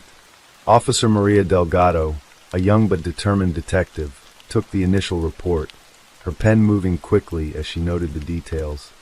40 years old, 5 feet 10 inches, medium build, last seen driving a white Saturn SL. She visited Club 616, interviewing bartenders and patrons, but their stories were consistent. Bill was unremarkable, a man who kept to himself. Delgado drove the route from the club to Bill's home, a 15-minute stretch along Lantana Road, scanning for any sign of a crash or abandoned vehicle. The roads were clear, the ditches empty. She called in a helicopter unit to sweep the area from above, their blades slicing through the humid air as they searched canals and wooded lots. Nothing. The case, barely a day old, was already slipping toward the cold, unyielding grip of the unknown. For Cheryl, the days that followed were a blur of anguish and action. She plastered missing person flyers across Lantana, Bill's face smiling back from telephone poles and storefront windows. His photo, taken at a family barbecue the previous summer, showed a man with kind eyes and a shy smile, his arm around Cheryl. Missing, William Earl Molt, the flyers read, listing his height, weight, and the details of his car. Friends and neighbors joined the effort, combing fields and checking local businesses, their footsteps heavy with hope that faded with each passing hour. Robert, Bill's older brother, took to knocking on doors, asking if anyone had seen a white Saturn or heard anything unusual that night. Linda, his sister, sat with Cheryl at night, the two women clutching coffee mugs as they tried to make sense of the impossible. "He wouldn't just leave," Cheryl said, her voice breaking. "Something happened to him." The Lantana police, under pressure from a community rattled by the disappearance, expanded their investigation. Delgado and her partner, Detective James Carter, considered every possibility. Was Bill the victim of a robbery gone wrong? There was no evidence of a struggle, no blood or debris at the club's parking lot. Had he chosen to disappear, overwhelmed by some unseen pressure? His bank accounts showed no unusual activity, and his personal life, by all accounts, was stable. Carter suggested a car accident, a plausible scenario given the dark, winding roads around Lantana. But searches of nearby highways, canals, and retention ponds, common in Florida's low-lying landscape, yielded nothing. The police checked hospitals, jails, even homeless shelters, but Bill's name appeared nowhere. The case began to cool, the initial urgency giving way to the slow grind of an unsolved mystery. Weeks turned into months, and months into years. The world moved on, but for Cheryl and the Molt family, time stood still. They held vigils on the anniversary of Bill's disappearance, gathering at a local church where candles flickered against the evening sky. Cheryl kept Bill's belongings untouched, his favorite jacket hanging in the closet, his paperwork stacked neatly on his desk, as if preserving them might somehow bring him back. She visited a psychic once, desperate for answers, but the vague promises of closure only deepened her frustration. The media, initially eager to cover the story, moved on to other tragedies, leaving Bill's case to fade into the archives. The National Missing and Unidentified Persons System listed him as case number MP20695, a sterile designation that belied the human toll of his absence. In the years that followed, Lantana changed. The small town grew, its quiet streets giving way to new developments and bustling subdivisions. The Grand Isles, a housing community in nearby Wellington, about 20 miles from Lantana, sprang up in the late 1990s, its manicured lawns and modern homes a symbol of Florida's booming real estate market.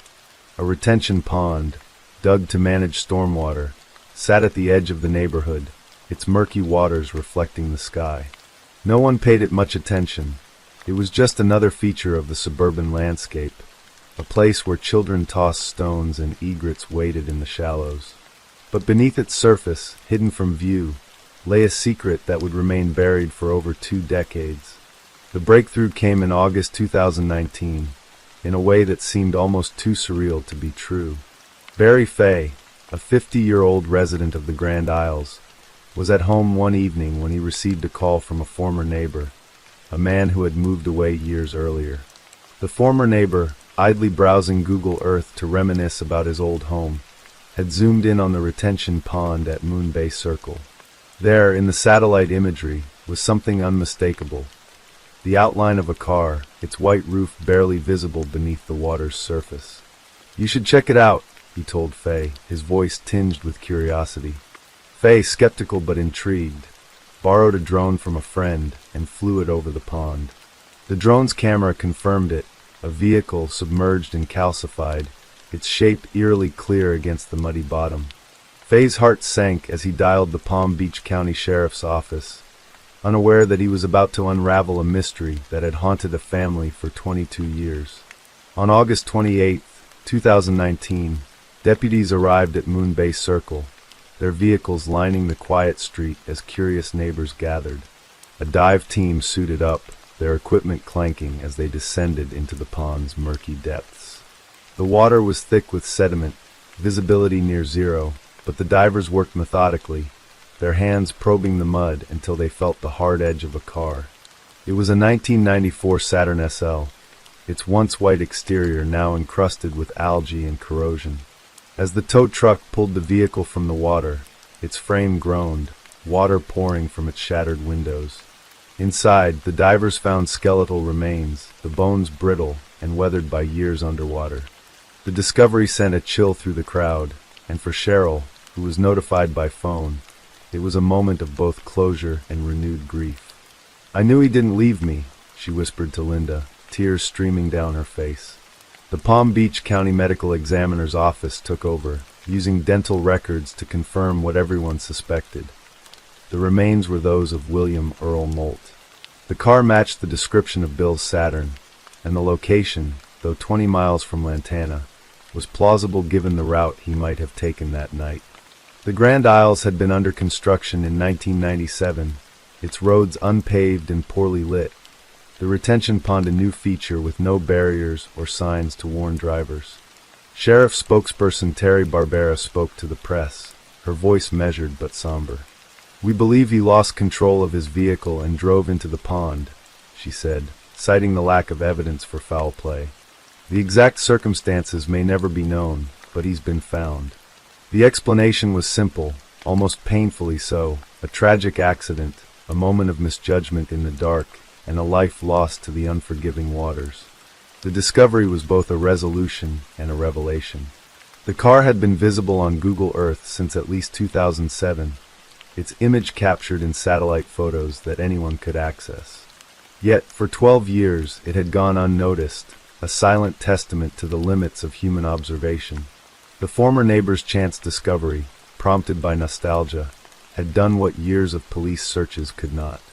The story made headlines, from the BBC to the Washington Post, with outlets marveling at the role of technology in solving a decades-old mystery. The Charlie Project, an online database of missing persons, updated Bill's profile to resolved, noting the eerie fact that his car had been there all along, hidden in plain sight. "It's heartbreaking," Cheryl told a reporter from the Palm Beach Post, her voice heavy with the weight of 22 years. "He was right there, and we didn't know." For the Molt family, the discovery brought answers, but also new questions. How had Bill ended up in Wellington, so far from his usual route? Had he taken a wrong turn, disoriented by the drinks or the unfamiliar roads? The police found no evidence of intoxication beyond the few drinks he'd had, and witnesses at the club insisted he seemed sober when he left. Some speculated that the construction in the Grand Isles, with its unmarked roads and open lots, had confused him, leading him to the pond's edge. Others wondered if he'd been distracted, perhaps by a phone call or a moment of fatigue. The lack of skid marks or defensive damage to the car suggested he hadn't tried to stop, a detail that haunted Cheryl. "Did he even know what was happening?" she asked Robert one night, her voice barely audible. The community of Lantana, too, was shaken by the news.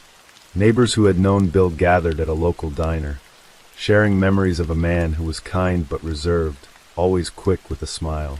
The Grand Isles residents, many of whom had lived there for years, were stunned to learn a car had been in their pond all along. Lori Martin, who lived across from the pond, spoke to ABC 11, her voice tinged with disbelief. "They came knocking on our door and asked how long we'd been here," she said. "We told them 9 years, and they said, 'Did you know there was a car in the lake?'" The revelation sparked conversations about the unseen dangers of retention ponds, common in Florida but rarely secured, and the power of technology to uncover what human eyes had missed. Cheryl and the Molt family held a small memorial for Bill in September 2019, a quiet gathering at the church where they had once held vigils. They scattered his ashes in the Atlantic Ocean, the waves lapping gently as Cheryl spoke of his love for the sea. "He's at peace now," she said, her voice steady despite the tears. The closure was bittersweet, a resolution that came too late to heal the years of pain, but offered a chance to move forward. Cheryl kept one of Bill's flyers, its edges worn from years of handling, as a reminder of the man she'd loved and the mystery that had defined her life for so long. The case of William Earl Molt became a touchstone for discussions about missing persons and the role of technology in solving cold cases. Groups like Adventures with Purpose, a YouTube channel dedicated to finding submerged vehicles, cited Bill's case as an example of how sonar and drones could aid investigations. The story also highlighted the challenges of searching Florida's waterways, where murky ponds and shifting water levels could hide evidence for decades.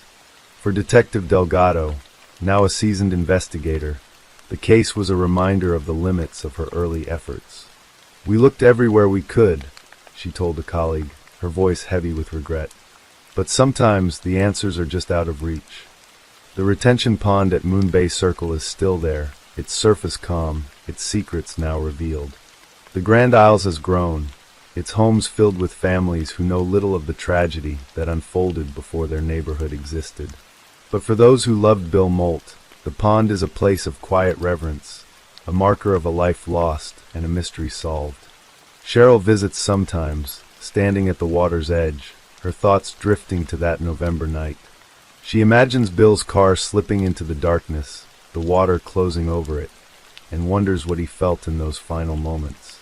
The answers may never come, but the truth, uncovered by a chance glance at a satellite image, has given her a measure of peace, a fragile gift after 22 years of waiting.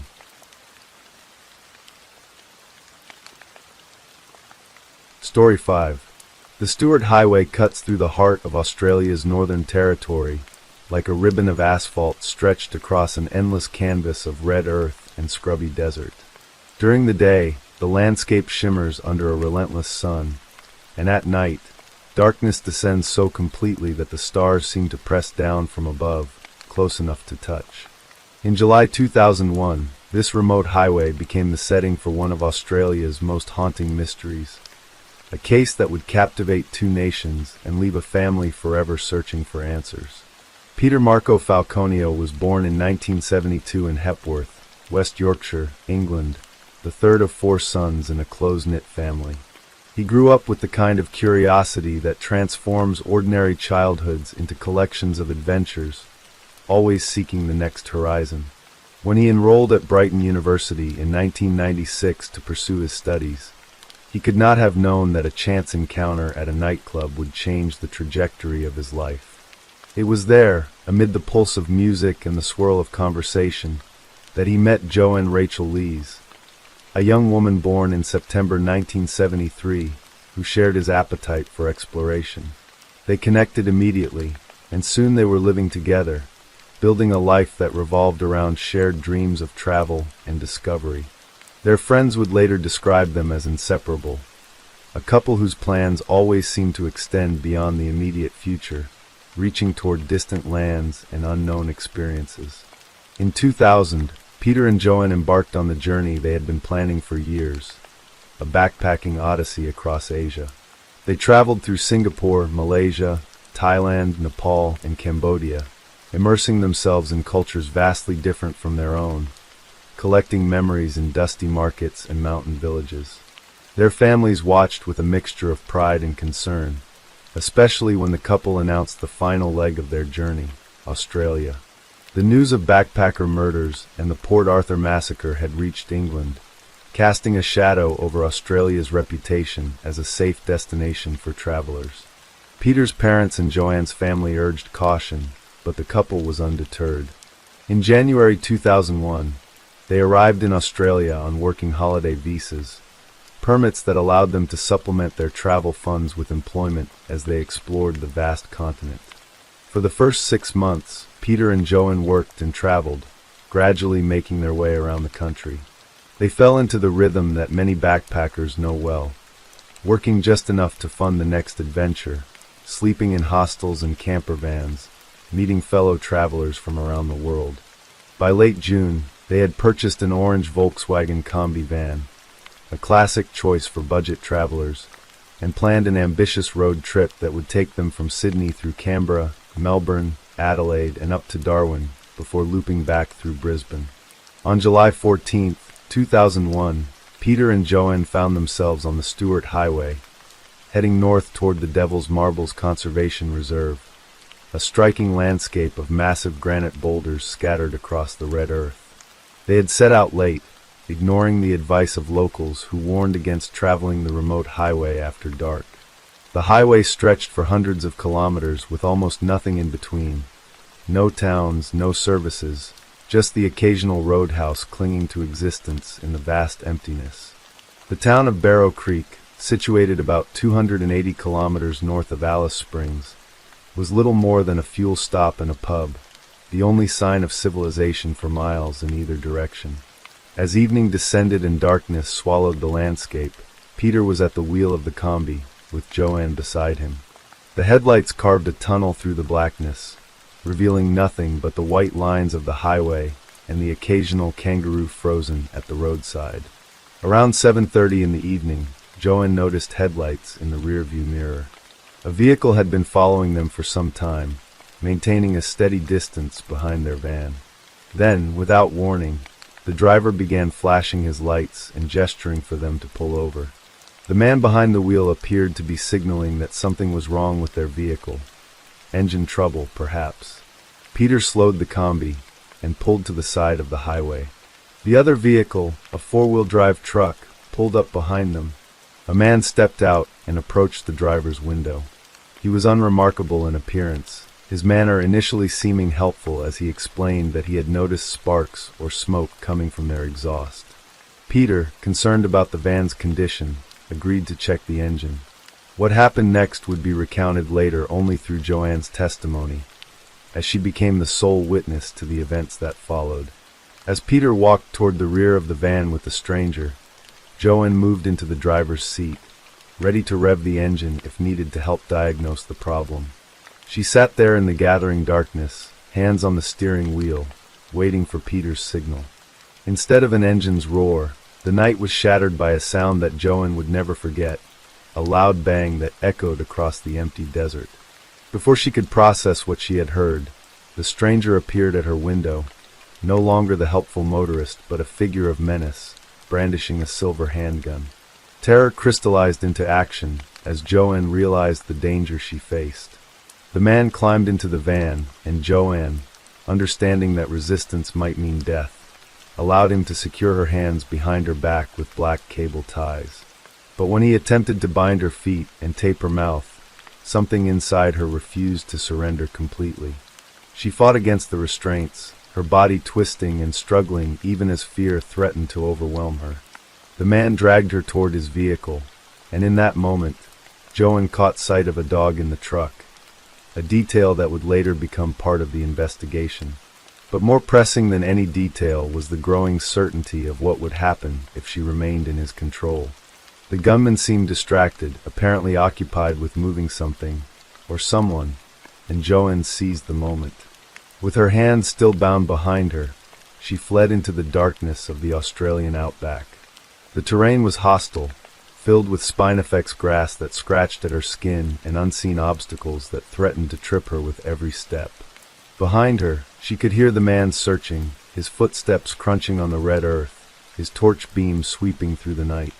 3 times he passed close to where she hid, crouched beneath the sparse cover of desert bushes, her breath coming in ragged gasps that she struggled to silence. For 5 hours, Joanne remained hidden in the bush, not knowing if the man was still searching or if he had given up and driven away.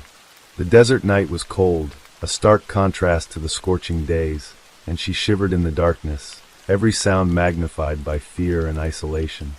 She thought of Peter, of the gunshot she had heard, and tried not to imagine what it meant. Finally, when she could no longer hear any sign of her attacker, Joanne emerged from her hiding place and stumbled toward the highway.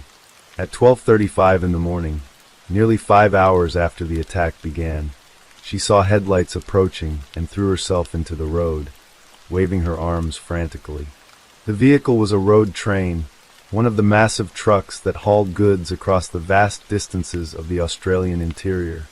The driver and his co-driver stopped, and Joanne, still bound by the cable ties, poured out her story in broken fragments.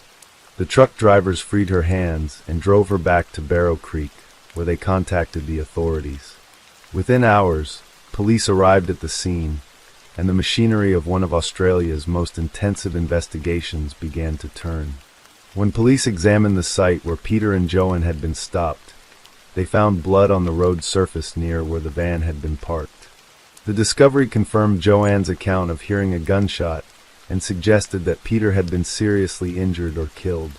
Despite extensive searches of the surrounding area, no body was found, and no trace of Peter Falconio emerged from the thousands of square kilometers of desert. The investigation, designated Task Force Regulus, became one of the most exhaustive police operations ever mounted in Australia. Officers worked around the clock, following up on hundreds of leads and interviewing more than 600 individuals who were considered persons of interest. Forensic scientists labored through 14-hour shifts, examining every piece of physical evidence that might yield a clue. Among the most critical pieces of evidence were the cable ties that had bound Joanne's wrists and a tiny smudge of DNA found on her t-shirt. The DNA profile did not match Peter, Joanne, any of the investigators, or her rescuers, suggesting it belonged to the attacker. This genetic fingerprint became the cornerstone of the investigation, a scientific beacon that investigators hoped would lead them to the perpetrator. Media coverage of the case was intense, both in Australia and the United Kingdom. Joanne found herself under scrutiny not just as a witness, but as a suspect in the early stages, as investigators worked to verify her account and rule out alternative explanations. The pressure was immense, and details of her personal life, including an affair she had been having with another man during the trip, were exposed to public examination. These revelations complicated the narrative and led some to question her credibility, though they did not ultimately undermine the physical evidence or her core testimony. For months, the investigation seemed to stall. Leads were pursued and exhausted. Witnesses came forward with sightings that proved false, and the DNA profile remained unmatched. Then, in November 2001, police interviewed a man named Bradley John Murdoch in Broome, Western Australia. At the time, Joanne's descriptions of the attacker did not immediately connect the case to Murdoch, and crucially, no DNA sample was collected during that initial interview. Bradley John Murdoch was born on February 19, 1958, and by 2001, he had accumulated a troubling criminal history. In 1980, at the age of 21, he had received a suspended sentence for causing death by dangerous driving after hitting and killing a motorcyclist. In 1995, He had been imprisoned for 21 months for a drunken incident in which he fired a gun at people celebrating at an Indigenous Australian football match in the remote Kimberley region. He was released after serving 15 months. By the late 1990s, Murdoch was working as a truck driver and illicit drug smuggler, admitting in later court proceedings to transporting large quantities of cannabis across the vast distances of the Australian interior. He had developed white supremacist tendencies and bore a racist tattoo, markers of an ideology that sat alongside his criminal activities. He lived in Broome and made regular runs to South Australia, traveling the same remote highways where Peter and Joanne had been attacked. The breakthrough came in May 2002, when investigators apprehended Murdoch's drug-running accomplice, James Heppy. Facing serious marijuana charges himself, Heppy began providing details that connected Murdoch to the Falconio case. He told police that Murdoch had confessed to killing Peter and had shown him a pistol. Heppy also provided clothing and cigarette butts that belonged to Murdoch, items that could be tested for DNA. When the DNA from Murdoch's brother was examined, a method that could indicate familial connection, the results supported Murdoch's involvement. The circle was tightening, but Murdoch had disappeared. For months, he evaded capture until August 22, 2002, when South Australia police arrested him on unrelated kidnapping and assault charges. He was subsequently charged with the murder of Peter Falconio and the assault and attempted kidnapping of Joanne Lees. The trial of Bradley John Murdoch began on October 17, 2005, before the Supreme Court of the Northern Territory in Darwin.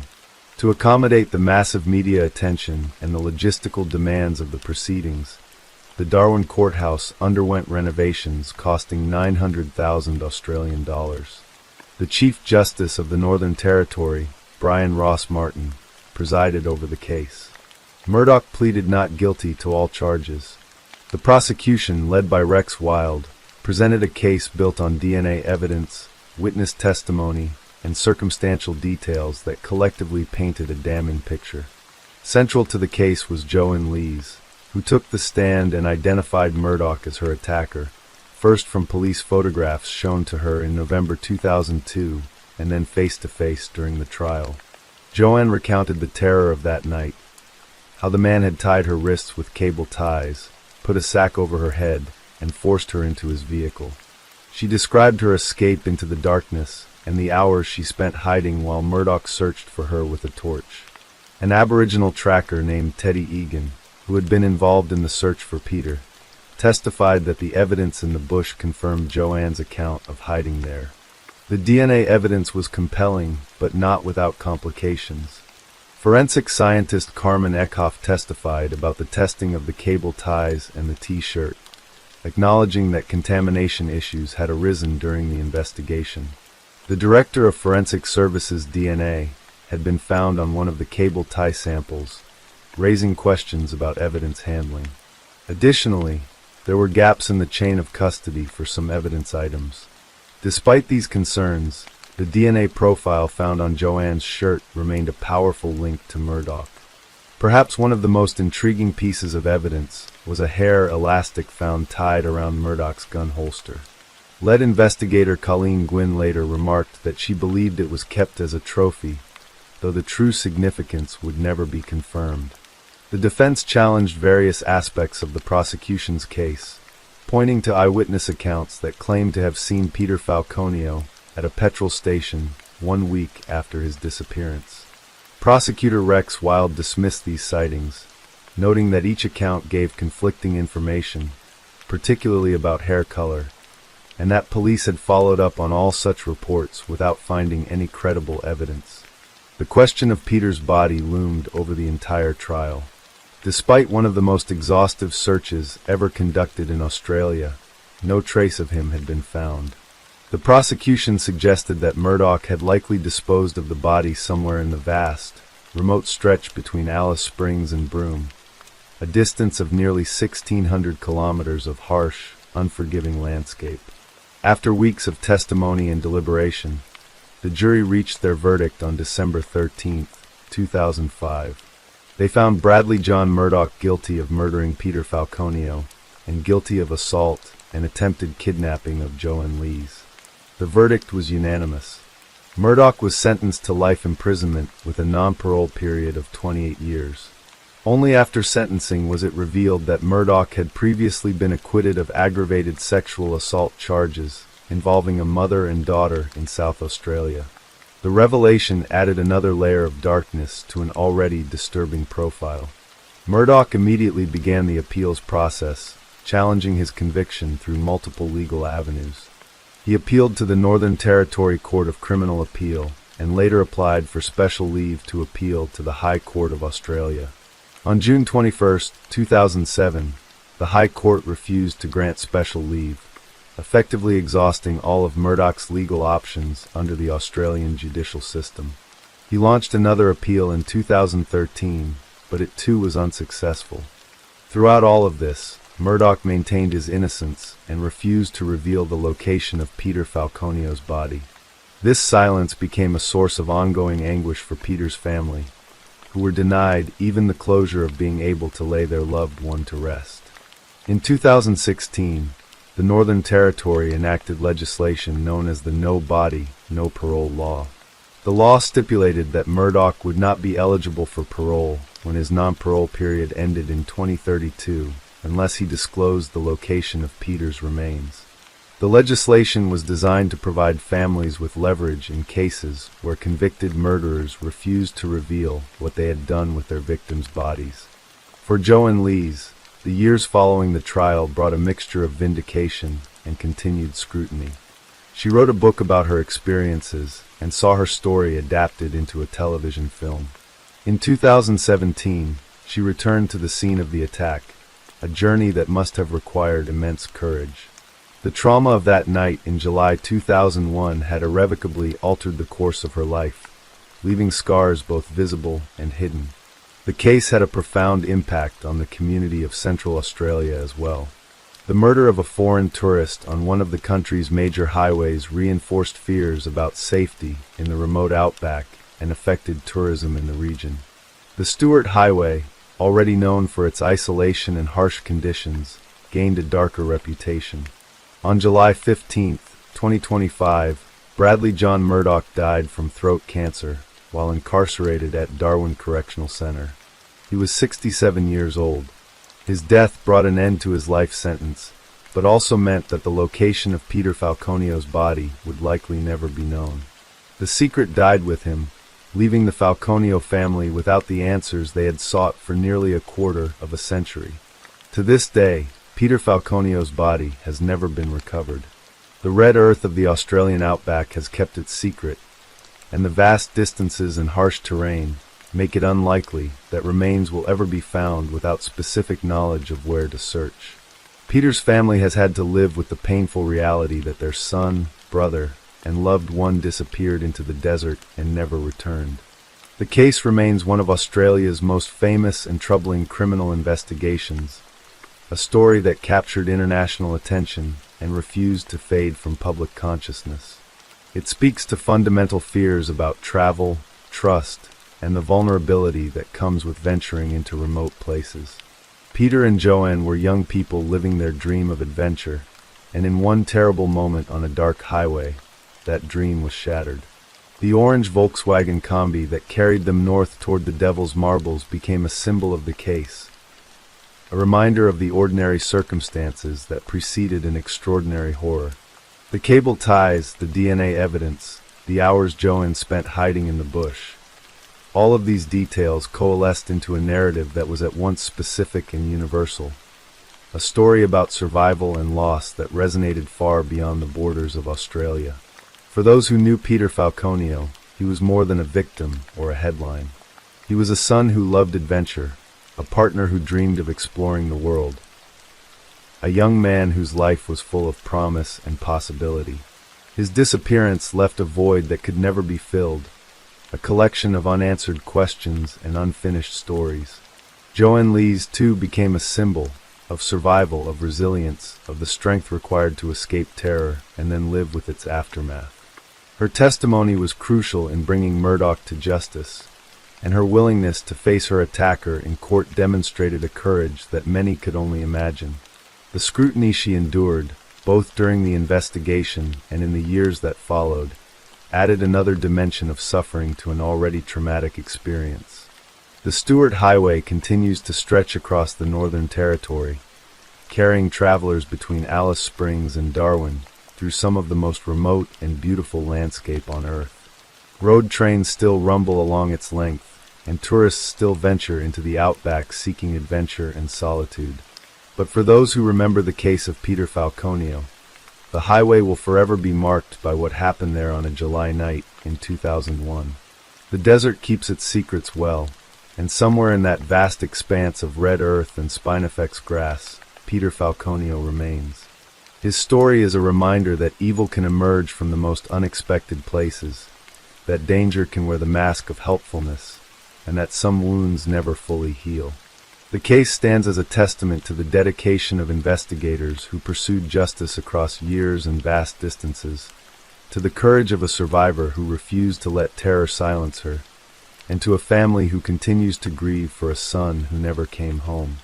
In the end, the Peter Falconio case is not just a story of murder and conviction, but a human tragedy that rippled across continents and lives, leaving scars that time has not erased. It is a reminder that behind every headline is a person, a life lived and lost, and families left to navigate a world forever changed by absence. Story 6. The Dazals Winelands Golf Estate lies nestled between the Blocklippen River and the majestic Stellenbosch Mountains in South Africa's Western Cape, a place where vineyards stretch toward distant peaks and luxury homes overlook emerald fairways. The estate represents the pinnacle of comfortable living, where successful families settle to enjoy lives of quiet prosperity and stunning natural beauty. In January 2015, this tranquil sanctuary became the scene of one of South Africa's most shocking and heartbreaking crimes, a nightmare that would expose the darkest possibilities of human nature and shatter the illusion of safety that wealth and privilege provide. Martin van Breda was a man who understood success.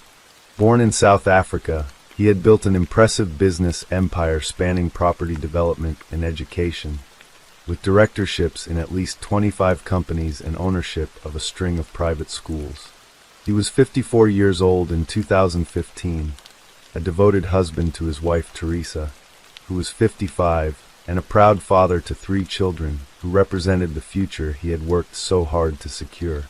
Their eldest son, Rudy, was 22 years old, a bright young man who had been accepted to pursue a master's degree in engineering at the prestigious Melbourne University.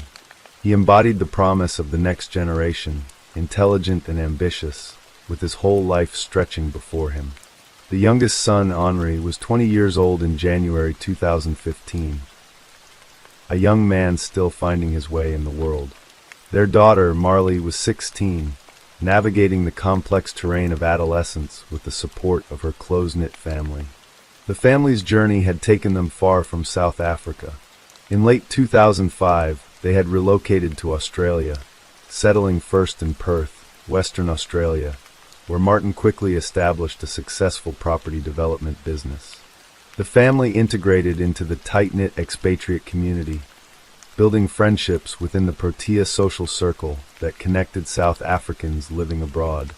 The boys, Rudy and Henri, both attended Scotch College, an elite institution in the leafy suburb of Claremont, while young Marley enrolled at the exclusive Presbyterian Ladies' College. For approximately 7 years, the Van Bredas built a life in Perth, a world away from their South African roots. In late 2012, another business opportunity prompted them to move to Queensland's Sunshine Coast, where Martin continued his work in real estate while staying close to his sons, who were both studying at universities in Melbourne.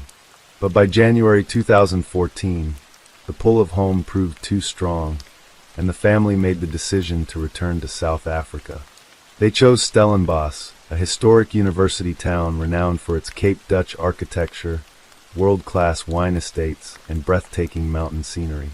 Within months of their return, they moved into a spacious home at number 12 Gosk Street on the Dazals Golf Estate. The property represented everything they had worked for: security, comfort, and a place where their family could flourish. Rudy had returned to Australia to continue his engineering studies in Melbourne, but came home to South Africa for the Christmas break to spend time with his family.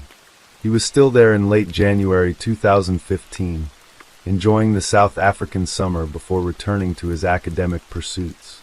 January 27, 2015, began as an ordinary evening for the Van Breda family. They shared dinner together and settled in to watch a Star Trek movie, the kind of quiet family ritual that marks the rhythm of comfortable domestic life. The estate around them was silent, homes locked behind security gates, residents secure in the knowledge that they lived in one of the most protected neighborhoods in the region. But sometime in the early hours of the morning, the peace shattered. What transpired in those dark hours would only be pieced together later through forensic evidence, emergency recordings, and the testimony of investigators, because the one person who could have described the events in detail, 16-year-old Marley, would lose all memory of that terrible night. Henri Van Breda would later tell police that he had gone to the bathroom in the early morning hours when he heard banging sounds echoing through the house. He claimed that when he opened a door, he witnessed a horrifying scene: someone attacking his brother Rudy with an axe. According to his account, he shouted for help, and his father Martin rushed in to confront the attacker, who was wearing a ski mask. Henri described hearing his mother's voice calling out, asking what was happening, and then chaos erupting as he claimed there may have been at least 2 attackers. He told police he fought with one of them, sustaining injuries before losing consciousness. The truth, as investigators would later determine, was far more sinister. Someone moved through the house with savage determination, wielding an axe with brutal efficiency. Martin Van Breda was attacked with such ferocity that he died from his injuries. Teresa Van Breda suffered the same fate, her life ending in a pool of blood on the first floor of their home. Rudy, the promising young engineering student, was struck down as well, his bright future extinguished in moments of unspeakable violence. The attacker then turned to Marley. The 16-year-old girl suffered severe head trauma as the axe came down again and again. The injuries to her head, neck, and throat were catastrophic, wounds inflicted with an almost unimaginable degree of brutality. But unlike her parents and brother, Marley clung to life, fighting to survive even as she lay critically injured in the carnage. Henri Van Breda, by contrast, bore only minor lacerations and superficial wounds. When the violence ended, he did not immediately call for help. Court records would later reveal that at 4:42 in the morning, a distressed Henri called his girlfriend multiple times, but the calls went unanswered. He then searched the internet for local emergency numbers. Nearly 3 hours would pass before he finally contacted emergency services at approximately 7 o'clock in the morning. The recording of Henry's call to emergency services would become a crucial piece of evidence, played repeatedly during the trial that followed. His voice, captured on the recording, told the operator, My family and me were attacked by a guy with an axe." He described his family members as bleeding from the head. But there was something else on that recording, something that would chill listeners and raise immediate suspicions. At one point during the call, Henri appeared to giggle briefly. When emergency responders and police arrived at 12 Gosk Street, they encountered a scene of unimaginable horror. Christian Kogelenberg, now retired but then among the first responders, would later testify about what he witnessed. Blood ran like a waterfall down the stairs. The home, which should have been a sanctuary, had become a slaughterhouse. Martin and Teresa Van Breda were found dead in pools of blood on the first floor. Nearby lay the body of 22-year-old Rudy. Marley was discovered still clinging to life, fighting against injuries so severe that it seemed impossible she could survive. Henri was found sitting outside the house, wearing only sleep shorts and white socks, both covered in blood.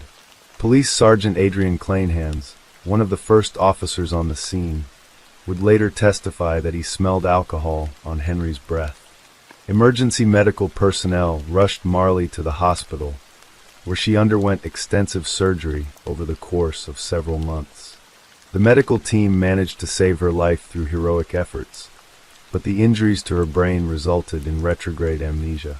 Marley would have no recollection whatsoever of what had happened that night, no memory of who had attacked her family. The trauma had erased those terrible hours completely, leaving investigators without the testimony of their most critical potential witness. As paramedics worked to save Marley's life, investigators began the painstaking process of examining the crime scene at 12 Gosk Street. They recovered both an axe and a knife, items that were identified as belonging to the Van Breda household. Critically, investigators found no evidence of forced entry into the home.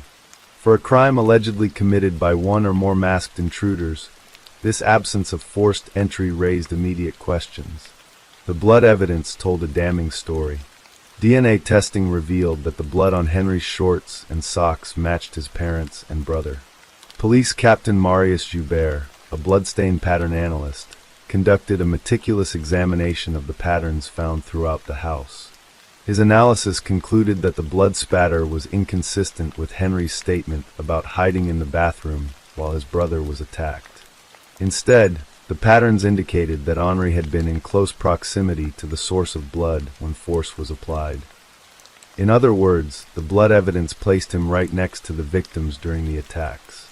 Lieutenant Colonel Charlene Otto, the chief DNA analyst for the South African Police Service, tested 216 samples collected from the crime scene. The analysis identified DNA from Martin and Teresa beneath Henry's fingernails. Perhaps most significantly, the testing found no unknown DNA at the crime scene. If masked intruders had carried out this brutal attack, they had somehow managed to leave no genetic trace whatsoever, an outcome that seemed virtually impossible given the violence and chaos of the crime. The evidence suggested that Henry had tampered with the crime scene after the murders. His cell phone records showed searches for emergency numbers, revealing the delay between the attacks and his eventual call for help. Blood transfer stains on the bathroom floor indicated that blood-covered objects had been moved, but Henry could not explain these inconsistencies. Joubert testified that Henry had not explained why a duvet had been moved from his bed, or why Rudy's body appeared to have been repositioned. The prosecution's theory, which would later be presented in court papers, painted a chilling picture. It is believed that after the commission of the crimes, the accused tampered with the crime scene, inflicted injuries to his person, and supplied false information to the police in order to mislead police as to the true identity of the perpetrator. Despite the mounting evidence, Henry Van Breda was not immediately arrested. The investigation continued for more than a year and a half, with investigators building their case methodically. Some local news reports suggested that Henry contradicted his own story when speaking to detectives at the crime scene, inconsistencies that were noted against the recording of his emergency services call. But the legal process moved slowly, and it was not until June 2016 that Henry finally surrendered to authorities to face charges. On October 17, 2017, Henry Van Breda's trial commenced in the Western Cape High Court in Cape Town. He was charged with 3 counts of murder for the deaths of his mother Teresa, his father Martin, and his brother Rudy. He also faced a charge of attempted murder for the attack on his sister Marley, and an additional charge of obstruction of justice for allegedly tampering with the crime scene. To each charge, Henry entered a plea of not guilty. Judge Suraj Desai presided over the proceedings. The trial attracted massive media attention both within South Africa and internationally, shocking even a nation that had become grimly accustomed to high rates of violent crime.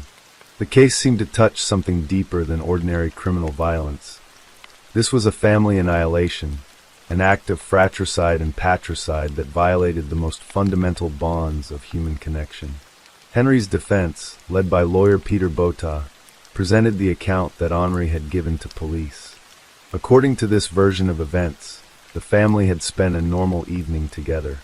Henry had gone to the bathroom in the early morning hours, heard banging, and discovered a well-built black man wearing gloves and a balaclava attacking his family with an axe. The defense argued that Henry had fought with the attacker or attackers and sustained injuries before losing consciousness, which explained the delay in calling emergency services. The prosecution, however, systematically dismantled this narrative. Senior State Prosecutor Susan Galloway and her team presented the forensic evidence in methodical detail. Captain Joubert's bloodstain analysis demonstrated conclusively that Henry's account could not be reconciled with the physical evidence. The blood patterns on his clothing placed him directly beside the victims during the attacks. The DNA beneath his fingernails connected him physically to his parents. The absence of any unknown DNA eliminated the possibility of mysterious intruders. The 3-hour delay before calling emergency services became a focal point of the prosecution's case. The argument was presented that Henri had wanted his family to bleed to death. When asked to account for this devastating time gap, Henri could only repeat his claim that he had been unconscious. But the evidence suggested otherwise. His cell phone showed active internet searches during this period. The recorded emergency call played in court captured Henry's apparent lack of genuine distress, including the moment where he seemed to giggle. The prosecution highlighted his failure to show empathy or appropriate emotional response, both during that call and throughout the trial itself. These elements, combined with the physical evidence, created a portrait of someone who had committed unspeakable acts and then attempted to stage the scene to avoid responsibility. Cornelius Andries van Breda, Henry's uncle, provided testimony that offered insight into the family dynamics. He described his brother Martin and sister-in-law Teresa as loving people without enemies. He characterized them as a close-knit family. His testimony raised the haunting question that hung over the entire trial. If this warm, loving, successful family had no enemies, who would want to murder them in such a savage manner? And if the answer was no one from outside the family, then the horrifying conclusion became inescapable. On May 21, 2018, more than 3 years after the attacks, Judge Desai delivered his verdict. The judge found Henri van Breda guilty of murdering his mother Teresa, his father Martin, and his brother Rudy. He was also found guilty of the attempted murder of his sister Marley and guilty of obstruction of justice. Judge Desai stated that in light of the evidence presented, the verdict had been inescapable. The courtroom listened as the judge characterized Henry's actions. The attack had been savage and vicious, conducted with an almost unprecedented degree of disregard for one's family. Each murderous assault on a family member, the judge noted, constituted a severe crime that warranted the severest punishment. On June 7, 2018, Henri van Breda returned to court for sentencing. Judge Desai sentenced him to 3 life terms in prison for the murders of his mother, father, and brother. He received an additional 15 years for the attempted murder of Marley and 12 months for obstruction of justice.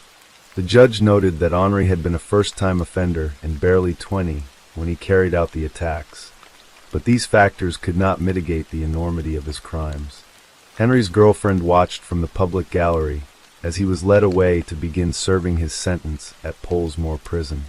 The following day, he was transferred to the Drakenstein Correctional Center, where he would remain for the rest of his life. Henri van Breda refused to accept the verdict. On November 7, 2018, he filed an application for leave to appeal both his conviction and sentence to the Supreme Court of Appeal. The appeal was dismissed.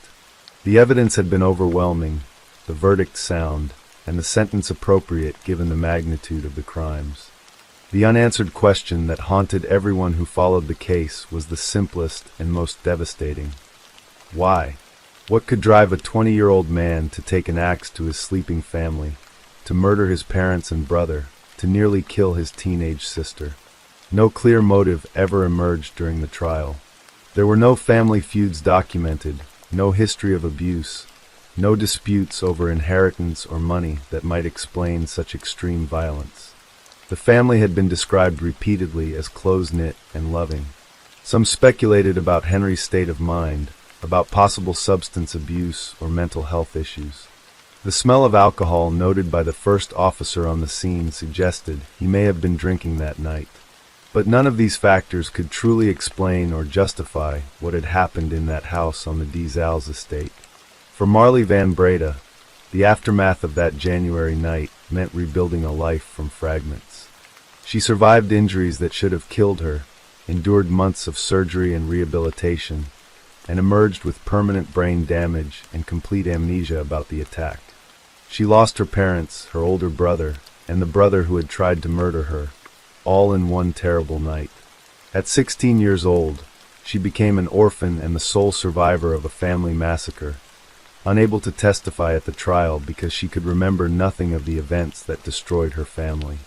The broader community of Stellenbosch and the Die Zaal's estate struggled to comprehend how such horror could unfold in their midst.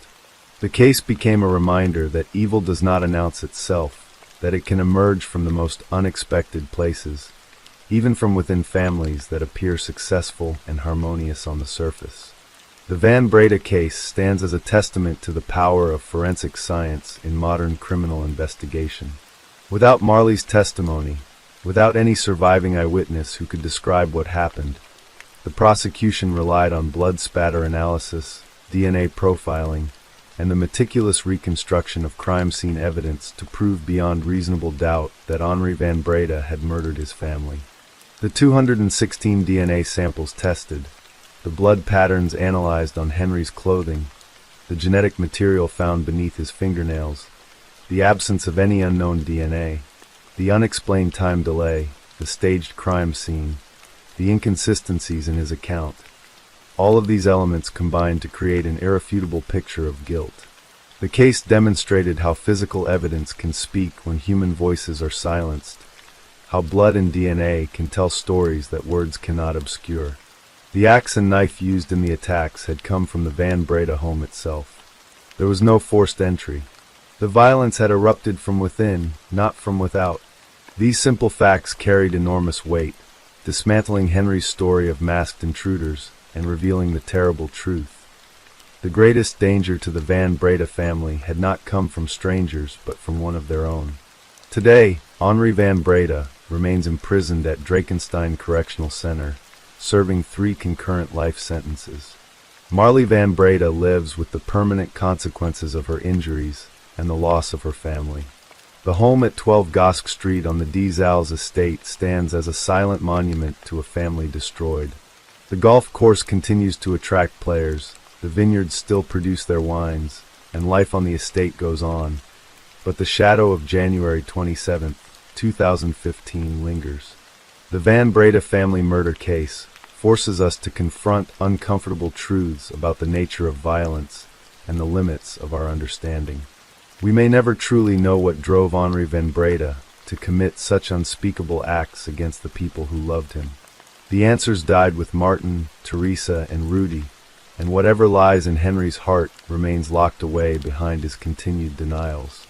What remains is the evidence, the verdict, and the devastating loss of 3 lives, along with the permanent damage to a 4th.